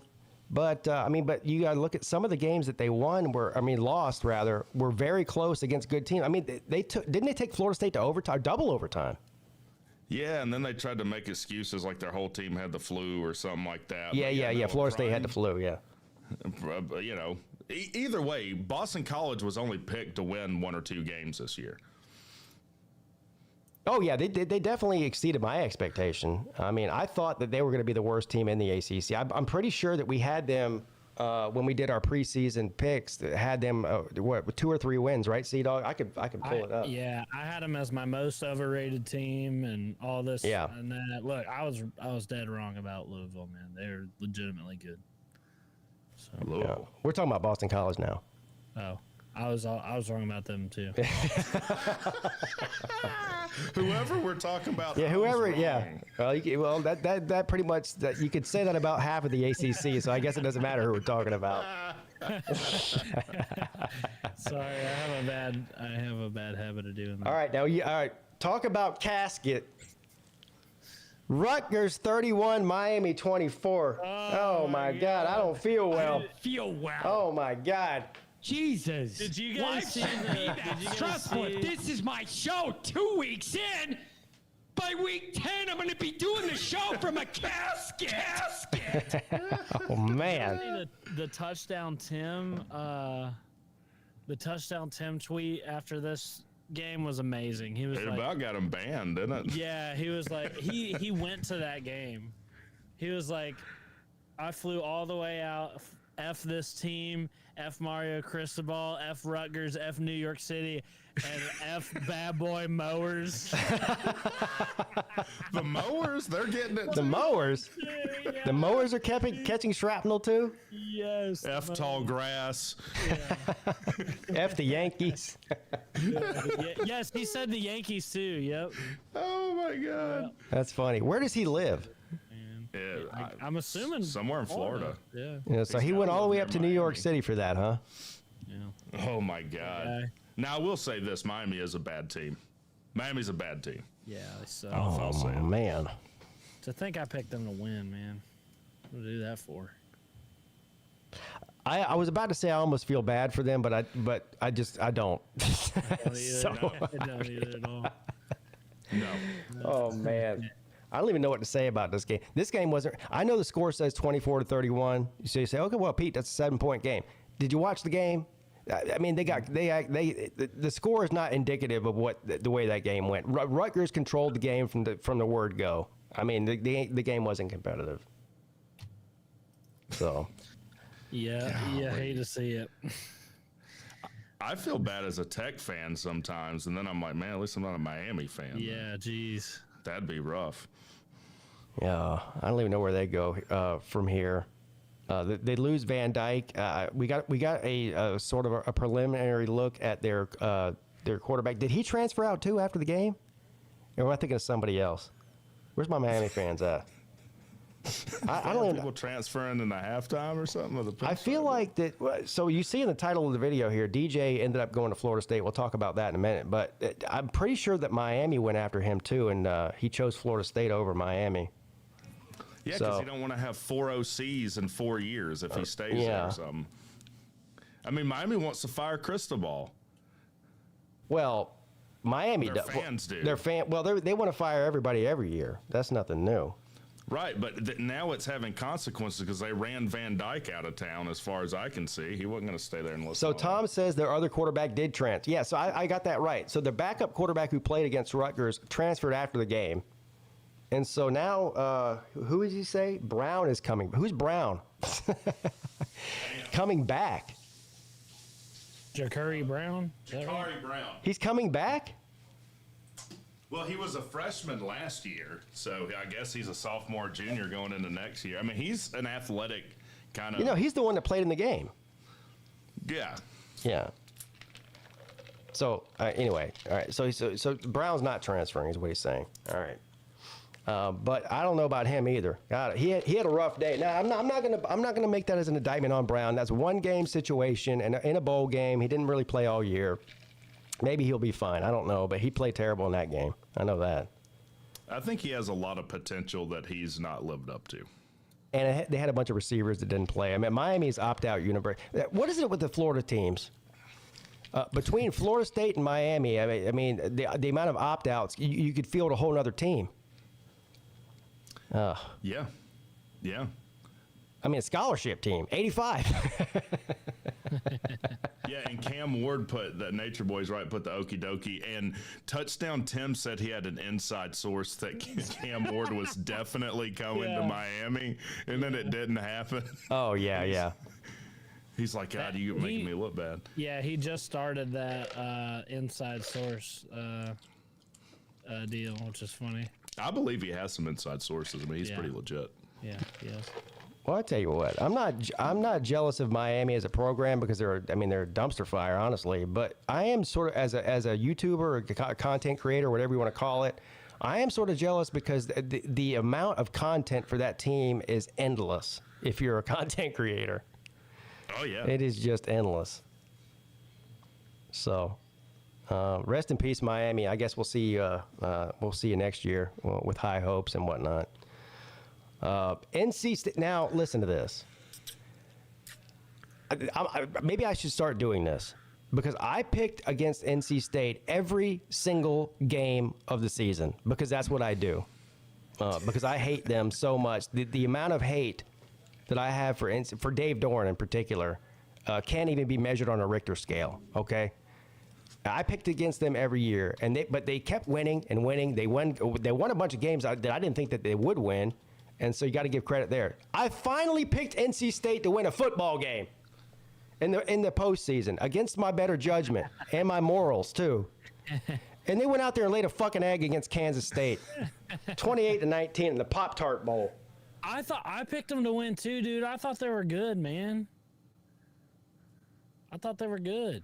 Now I did smile a little, even though I picked them. Well, I smiled a lot. All right, I threw a party. All right. Can you educate me on why you hate NC State so much? I hate Dave. Well, they're a longtime rival of Clemson. They're pretty close in proximity. They play every year. It is NC State in general because just in my experience with their fans is that they are the most arrogant asshole fan base in the ACC. That's just my opinion. Wow, that's a statement. But to boot, on top of that, the cherry on top is my most hated coach in all of college football is Dave Doran. I mean, if Dave Doran left there tomorrow, I'd still hate NC State, but I wouldn't hate him near as much as I hate him now. I can't. If Dave Doran was on fire, I wouldn't piss on him to put him out. That's how much I can't stand that guy. Wow. He is a complete and total jerk off. I'm not even sure if I was an NC State fan if I'd like him. I think he's a bad person. I felt that. Yeah, I feel it every day whenever I wake up and hate on NC State.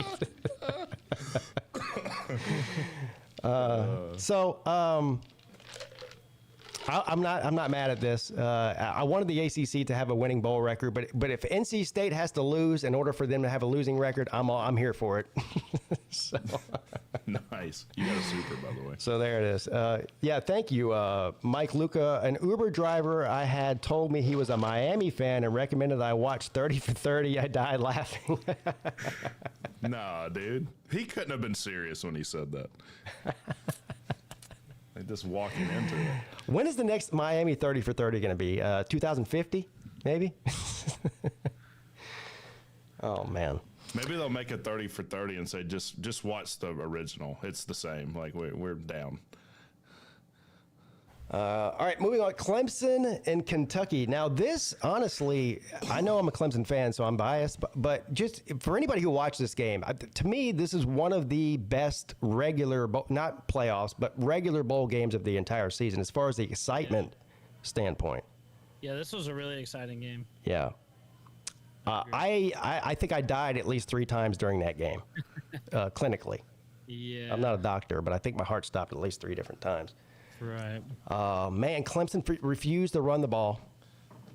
And why, I don't know. They were running the ball effectively. And then, when the game was on the line at the end of the game, they did decide to run the ball with Phil Maffa. Of course, Will Shipley went out late in the game. And they had to lean on Maffa, and Maffa came through. Maffa had 4 touchdowns in this game.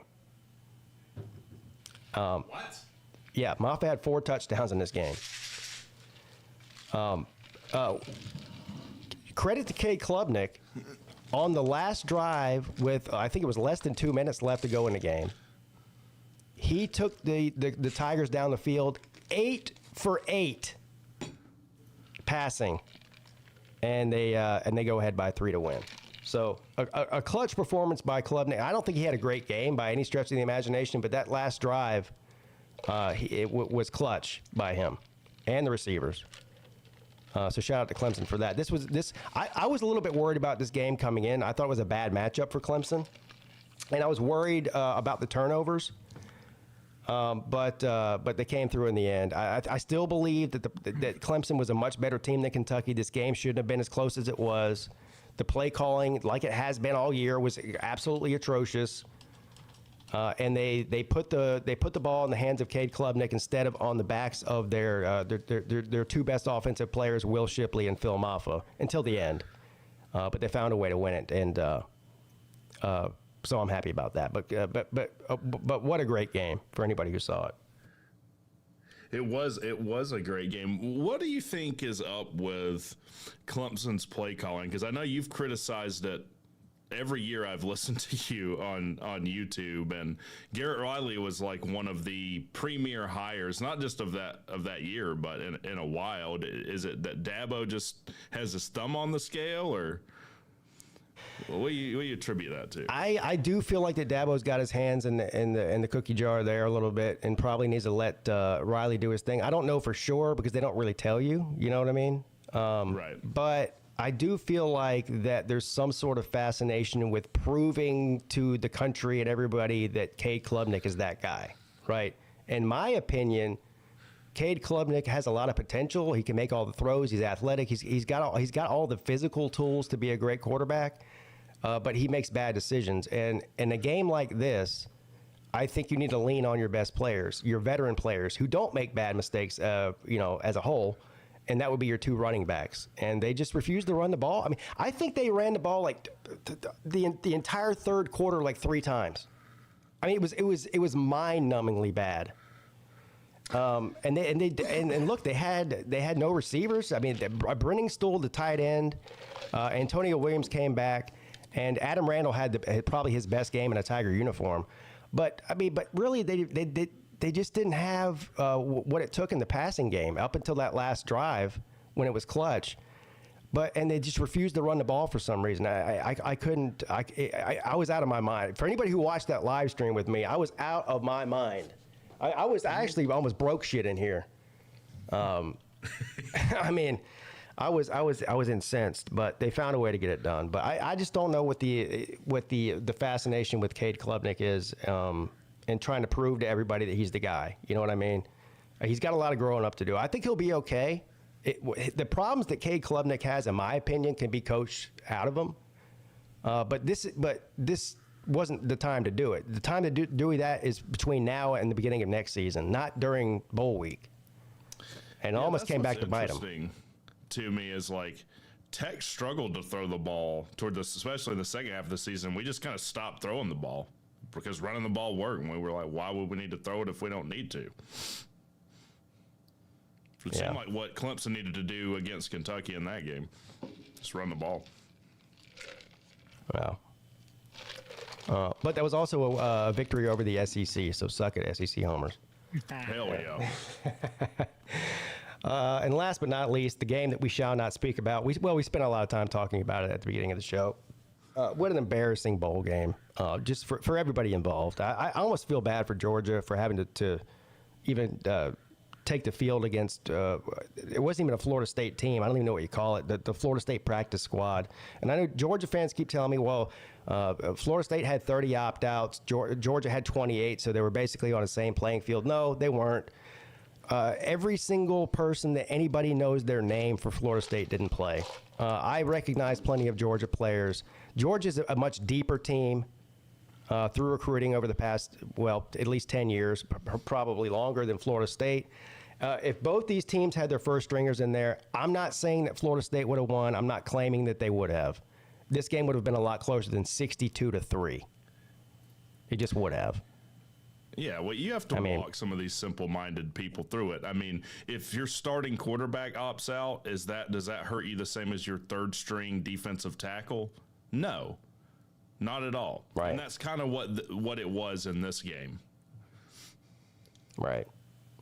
But like I said at the start of the show, the Orange Bowl, the way that the playoffs played out this year with Florida State getting snubbed and then them basically quitting and allowing Georgia to run roughshod over them in the Orange Bowl was the biggest advertisement that you can possibly imagine for an expanded playoff, because this was just embarrassing on every level.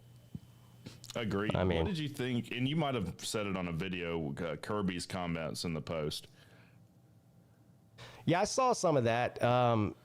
So he basically agrees with me and you and probably 90% of the college football world, is that something needs to be done to fix this.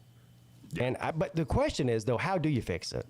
That's the real question, because we can all sit around and go, this needs to be fixed, but nobody really has a real answer how to fix it, other than what they are doing is in going to a 12-team playoff. Other than that, I don't really know what you do. I mean, it's the Wild West between the NIL and the transfer portal, and now with the playoffs the way that they are, and all these other bowl games becoming a second thought that the players don't care about unless it is a playoff game. I don't know how you do fix it. Well, I think you could, like something I've said is you could tie up NIL money into opt-outs. So you have to pay a certain percentage of your NIL money back if you opt out of the game, because the whole reason you're getting NIL money is to advertise for whatever brand. Yeah, well, that's a good point, and I don't know why. I think there is some of that going on. I can't confirm because they're pretty hush hush about these deals, aren't they? They don't really tell you the detail. Like we know, we go, okay, Nico from Tennessee is making $8 million a year. We don't really know like the behind, the stipulations of that, how that's doled out, the parameters that go along with it. But I do know that when Juice decided that he was going to transfer from South Carolina. Did you guys follow that story at all? No. Not really, no. So he made I think he posted a video on Instagram or TikTok or whatever it was, somewhere on social media. He was sitting in a barber's chair, and he was complaining about how once he said that he was transferring, that they came and repossessed his golf cart that they gave him as a part of his NIL deal. Wow. So I guess they gave him a golf cart as part of his NIL deal, and then once he announced he was transferring, they came in the middle of the night and took it. Damn. Which is hilarious, by the way. So I guess what I'm getting at is, I guess maybe there is sort of some payback if you don't, if you decide to transfer or sit out. I don't know. I don't know about the opting out, but I guess transferring, then they can come take your golf cart. But well, that's why I think you're going to have to do contracts. Like you're just going to have to sign a contract like an amateur athlete, and that way it's all above board and it protects the school and the player. I would like to.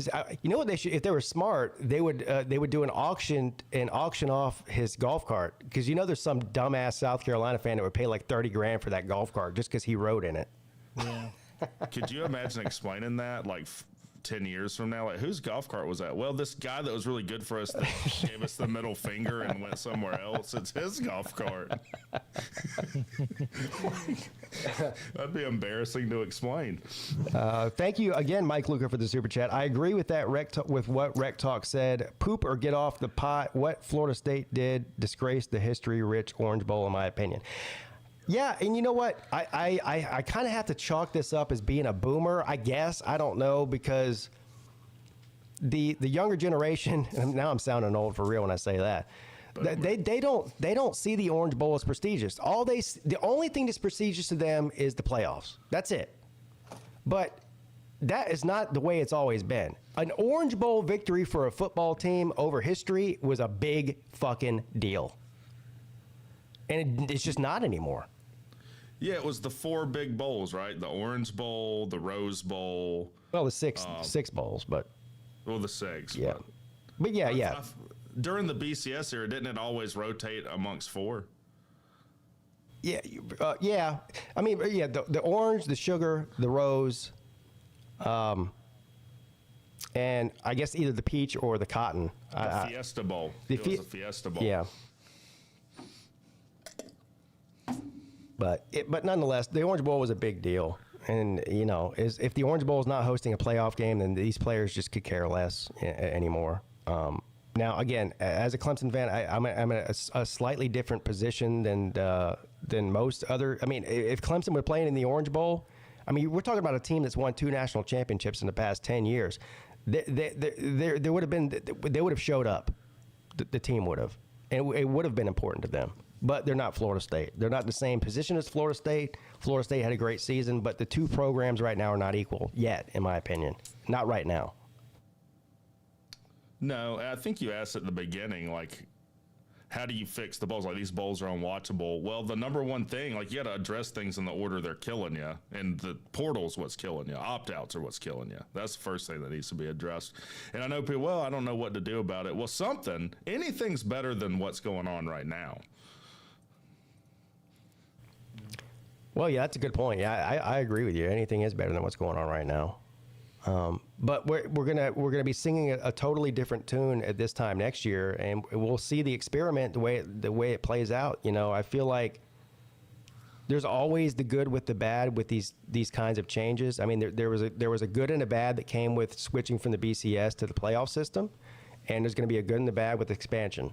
I think the good is that you're going to see a lot less opt-outs, right? Because there's more teams involved in the playoff. So that's the good. So you'll see all of these New Year's Six bowl games, the playoff games, you're likely not to see hardly any opt-outs, if any at all. But what does that do to the rest of the bowls? Now, we just got done going through all these quote-unquote lower-level bowls for the ACC. I mean, what does that mean for the Military Bowl? What does that mean for the Fenway Bowl? What does that mean for the Pinstripe Bowl? Down the line, I mean, does anybody play in those games after the 12-team playoff? Is it even worth watching? I don't know. Well, I think you were onto something. Like, you need to probably do away with the conference affiliation. And as much as I say it, because it was my argument against, Florida State being left out, but you got to think like a TV executive for some of these lower level bowl games.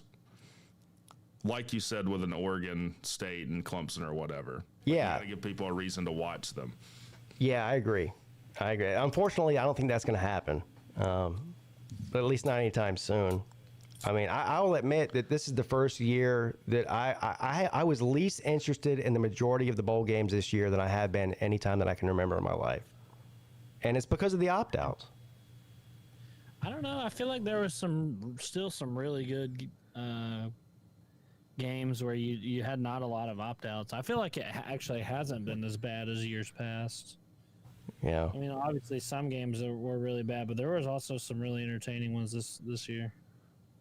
There were some good ones. Don't get me wrong, and I did watch most of them, but I wasn't. I guess my level of excitement compared to years past. I mean, I used to, and I'm going way back now. I'm going back 20 years. 20 years ago, when bowl season started, I watched it as much as I could anyway. If I couldn't watch it, if I was working or whatever, I'd tape it. But I watched every minute of every bowl game from start to finish. Yeah. And they were exciting to me. And now it's just like, I don't know. My level of excitement for these bowls with the opt-outs. I mean, the opt-outs didn't used to be a thing at all. Let alone, I mean, it's one thing if you have 3 or 4 or 5 opt-outs for high prospect guys that want to go get ready for the NFL and they don't want to play in the fucking Birmingham Bowl. That's whatever. But you didn't used to see anybody opt out. This, you know when it really started? I think that the poster child for the opting out was started with Christian McCaffrey. Yeah. At Stanford. Yeah, you're probably right. And at that time, people were like, uh-oh, this is sort of a slippery slope with him doing this. He caught a lot of flack for it. Now, it didn't end up hurting his draft stock, right? He still got drafted number 4 overall to the Panthers and went on to make a ton of money, and he's one of the best players in the NFL to this date. But I think that it worked out for him, and people looked at it and said, well, I could be like Christian McCaffrey, and it snowballed and snowballed and snowballed to the point now where you have guys that aren't going to be a top 5 pick like Christian McCaffrey. They're barely third rounders, and they're sitting out bowls. I mean, and you can't put the cap back on the toothpaste with this. Every year there's more and more opt-outs, and I'm afraid, even with the 12-team playoff, what that's going to do to all the other bowls other than the playoffs is it's going to get even worse. That's my fear. We'll see if that happens or not. I don't know. I hope it doesn't. No, naturally it should. I mean, the only way I could think to counteract that is pay them something for participating in the bowl. That's one thing. That's one way to do it. Yeah. Well, money's usually one of the few things that motivates people. Yeah, and probably honestly wouldn't take a whole lot either. I mean, a couple of grand to a college kid's a lot of money, right? So I mean, we'll give you $2,000 to play in a game, then maybe they wouldn't opt out. I don't know. I mean, hell, you could. I mean, $2,000 to me when I was 20 years old was a lot of money. You know. Yeah. Well, it is now too, but it was a hell of a lot more then. But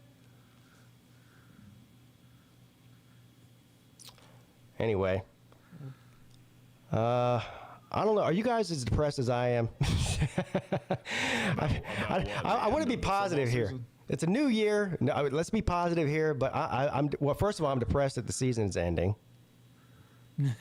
And second of all, I'm sort of depressed about just sort of the entire state of college football. We're in uncharted territory here. Yeah, I'm definitely depressed about that. As far as the season being over, yeah, it's sad, but I'm kind of relieved because it's been really hard with my house, trying to keep up with that and the football season. I'm looking forward to just having, kind of getting more focused on that. But I'm definitely going to miss the last season of college football as we kind of have known it. Yeah. Yeah. No more Pac-12. Yeah, that's another thing we haven't talked about. No more Pac-12. Yeah. I don't even know how that plays out for the teams that got left out, Oregon State and Washington State. I mean, well, they have a contract for like one season with the Mountain West where they play 5 Mountain West games. Yeah, that's not with good. The option to renew in next year or the year after next. Yikes. I don't blame the Oregon State coach one bit for jumping ship and going to Michigan State with the state of the Pac-12. I mean, and every player transferred out, and I don't blame them either. It is heartbreaking, and I've never cared about any of those teams. I don't watch a lot of West Coast football, but I'm like, man, my heart breaks for those two teams because they didn't do anything wrong necessarily. I'm sure they tried to find somewhere else other than that. Yeah. Hey, don't get me wrong, Rick. I'm looking forward to Clemson and Georgia next year. I'm not even referring to that. I'm talking about this year coming to an end. And it's just such a long, 8-month off season is what we got. We chose the wrong sport to love, fellas. Yeah. I said. Well, I am a little bit. I'm not as disappointed. Like C-Dog kind of talked about it, but as a Tech fan, this is probably the most emotionally draining season I've been through. In conjunction with the state of college football, I feel like emotionally done. I need a little break. Well, you're going to have a big break. That's my point. I need like a month. Yeah. Like a little break would be like a 3 or 4 month off season, like every other sport, basically. But we chose a sport that has the longest off season in all of sports.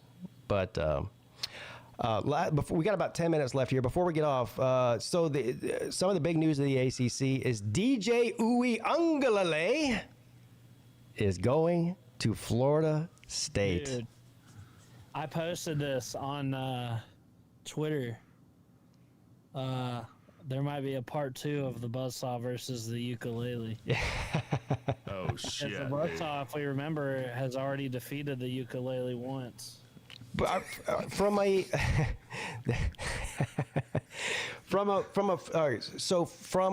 football perspective, do you feel like this is a win for Florida State, or a loss, or sort of just like a meh, an average? All the time. You get like teams they'll be in kind of an awkward spot where they might have a young guy that's not ready or something, or they don't have like the next guy waiting, so they bring in kind of like a bridge quarterback. Yeah. That's what I kind of feel like this is. Like Tennessee did it this year with Joe Milton, you know what I mean? Right. I think it's interesting. I think, first of all, I think it's a good storyline, both for Clemson and Florida State and the ACC in general, and nationally as well, because they play each other. I wish this game was going to be played in Death Valley so DJ could come play on an opposing team in Clemson, but the game's going to be in Tallahassee. I'm not so sure though how great of if I'm a Florida State fan. I don't know exactly how excited. First of all, let me preface by saying this. I still like DJ. I'm a DJ fan. I want him to succeed. I rooted for him at Clemson, obviously. I rooted for him when he went to Oregon State. Now, clearly, I'm not going to root for him at Florida State because they're in, they play Clemson and they're in the same conference. So I don't want him to outshine his former team. But I do believe that DJ is good, but I believe he is who he is. We don't just have a 1-year sample here. He's been a starter 3 years at 2 different schools, and in my opinion, DJ is who he is. He's an 8-4 quarterback. It's what he is. And coming off a season where you had a legit Heisman contender with Jordan Travis, I don't think that DJ is what they're looking for to take the next step. To stay top of the conference. I don't. Is he going to start? I don't think he would go there if he wasn't promised a starting job. Yeah, I'm sure he'll start. Like, I think Florida State fans are higher on it than is probably reasonable. Like, if Penix, let's say Penix was in the portal, he'd be like an A+. If you were able to get him. I think DJ's maybe a B or a B-. Yeah, I would say the same. I'd say about a B. He's a serviceable quarterback, but is he going to win, tough games for you down the stretch that you need to win to go to like the ACC championship? Probably not. Thank you, Mike Luca. DJ can ball. Taters are mad. Florida State going to be good. Well, I heard that same thing about about Oregon State too, but I only lost my bet to Uncle Lou between the stats between first-time starter Cade Klubnik and DJ at Oregon State by like 30 yards. So what I'm getting at here is all I heard all year is how terrible Cade Klubnik is, but basically the exact same stats almost to a T as DJ had at Oregon State. So, and Oregon State, in my opinion, actually had better offensive players than Clemson did this year, across the board, especially receiver-wise. So I don't know. I am looking forward to that game, though. Yeah, because y'all kind of have a rivalry with Florida State, right? Over the past decade or so. Yeah, and that's the only team that we in this new format that with adding SMU and Cal and Stanford, that's the only team that Clemson plays every year. Well, as long as Florida State's in the ACC, I guess. Oh yeah, I wouldn't know anything about a yearly rival. That sounds nice. And I understand why DJ went there. I'm not mad at him for it. I mean, I think that it probably was one of the better decisions he could have made as far as where he could go. I know there was some talk about him going to South Carolina. I think he made a better decision going to Florida State than South Carolina. But 1,000%. 1,000%. But from his perspective, he's trying to get into the league and get as high a draft pick as he can possibly get, right? And so he looked at what happened this year with Travis, and he says, look, Mike Norvell's offense, and I'm sure he believes, and then they told him they're going to bring in some great players through the transfer portal and build a team around him, and all those things that you say to get a quarterback in there. So I don't blame him for going there, and I hope it works out for him in the long run. I just hope he loses by 100 to Clemson. That's all. Well, for Florida State to be where they want to be next year with him, would he not probably need to have top 10 stats in college football? Oh, yeah, I would say that's probably about right, yeah. And that's well above what he's ever been, right? Yeah, I just don't think. I think that DJ is a good quarterback. I don't think he's a top tier quarterback. I think any team that's looking for a quarterback in the transfer portal would be lucky to get him if that's a position of need for you. But you know what you're going to get from him. He's not going to be. Well, first of all, anybody who thinks he's going to be Jordan Travis, forget about it. He's not. No. The best you can hope for from DJ is that he doesn't lose games for you. He's not going to be a guy that goes out there and puts the team on his back and goes out there and wins 3 or 4 games that you shouldn't win because of him. He's not. He's going to be a 60% completion percentage. He's going to throw probably around 25 touchdowns and 15 interceptions or whatever. That's just what he is. What was his best game you can remember at Clemson? Well, he had a hell of a game against Wake Forest his last year, but really probably the best game he ever played was whenever he went on the road and took over. It was his true freshman year on the road at Notre Dame, threw 5 touchdowns. So you're saying he hadn't really progressed?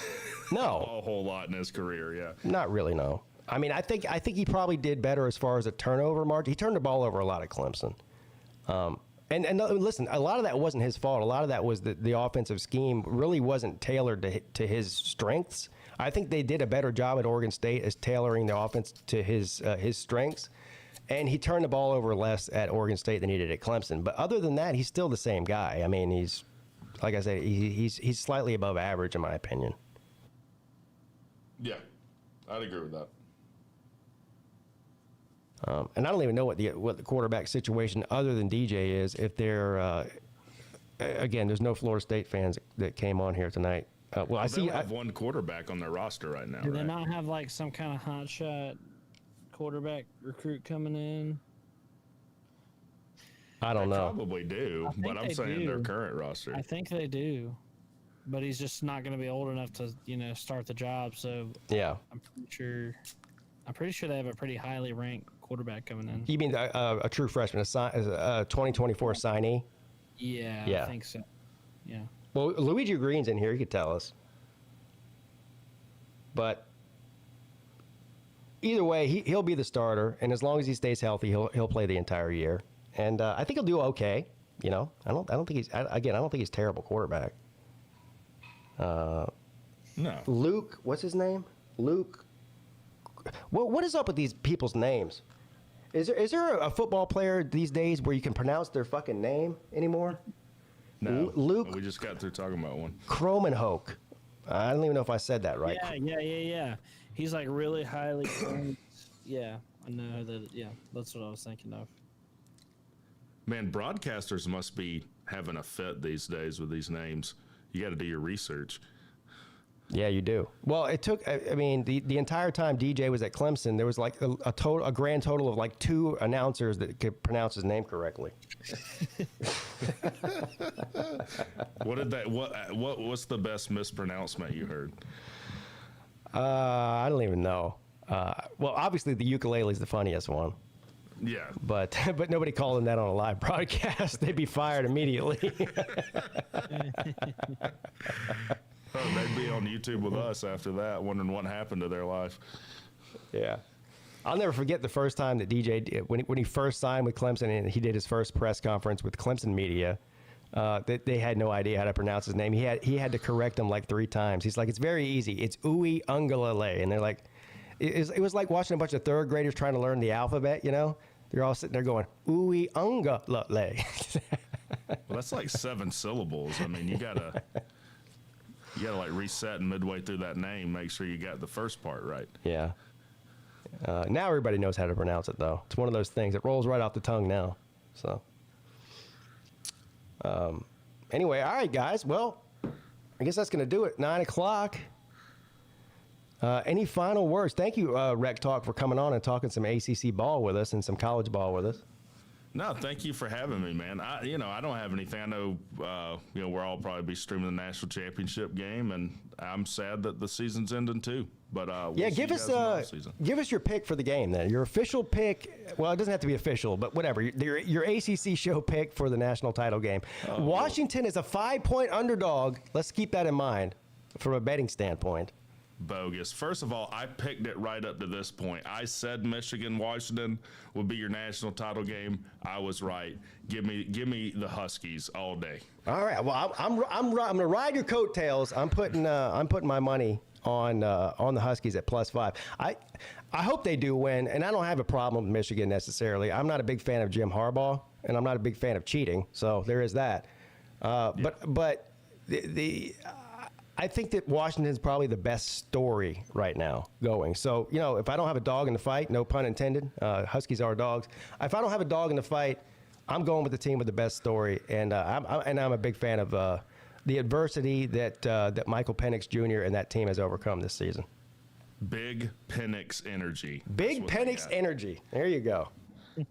And every time you try and tweet about the kid, it autocorrects to penis, which is infuriating. Well, that's only if you type penis a lot. All right, guys, gotta go. Thanks for having me on. See you later, Rick. Well, we know he's searching on the internet. All right. Sea-Dog, my friend, we did it. Barely. This time next week, by the way, we'll be doing an ACC show, but we'll be discussing the national championship winner of 2023. and we'll do I guess a funeral for the season. I don't know what else to do. You know, play taps or whatever. Yeah, I guess I'll go on record. Give me Washington. All right, you're picking Washington too. This is not good for for everybody. Pete, Sea Dog, and Rec Talk all picking Washington, which means put all of your money on Michigan if you're smart. So, all right, buddy. Great show. It was good to see you again, and good luck with whatever's going on the homestead there. How's that coming along, by the way? Well, we haven't made a ton of progress because of the holidays. Right. So I haven't really done much in the past few weeks. What's next on the list? I know you did a roof a couple of months ago, or last month. Yeah, roof. Where right now the house is completely empty. It's down to the studs. We tore the floor out. We tore it down to the crawl space and put in a new floor system. Right now it's just open joists with no subfloor on it. We got to do plumbing next. We got to do plumbing, electric. We got to reframe, do windows, and then we got to do subfloor insulation, drywall. Oh God! Would this not be a good time while it's down to the studs to build a apocalypse shelter, like an underground bunker, as it were? Yeah, I'll do that. Just probably not under the house. I'll do it somewhere else. All right. I want to get one of those shipping containers and bury it. If you need, once you get the house done, if you need any help building the gun range on your property, I'll come and I'll drive up there and help you do that. That sounds like something I'm interested in. Hell yeah. All right. We got a big open field right in my backyard. It's like an entire football field. Oh, that sounds awesome. I'm jealous. In my backyard, it's just an entire football field. It's awesome. That is awesome. All right, buddy. It was good to see you again, and I'll see you next week. Go Huskies. All right, man. Yeah, right. Go Huskies. See ya. See you later, buddy. All right, guys. That's going to do it from here. As Law Tide would say, from down here. Shout out to Law Tide. All right. Appreciate everybody tuning into the ACC show tonight. Had a lot of fun talking some ball for the first time in a few weeks. Seriously talking some ball. I will be back, believe it or not. Yes, I will be back tomorrow morning at 11 a.m. on the second channel for the return of the midday show. Yes, lots to talk about. Probably not a whole lot of football, but lots to talk about. Appreciate all of you. Have a great Tuesday, and I'll see you guys tomorrow. Good night.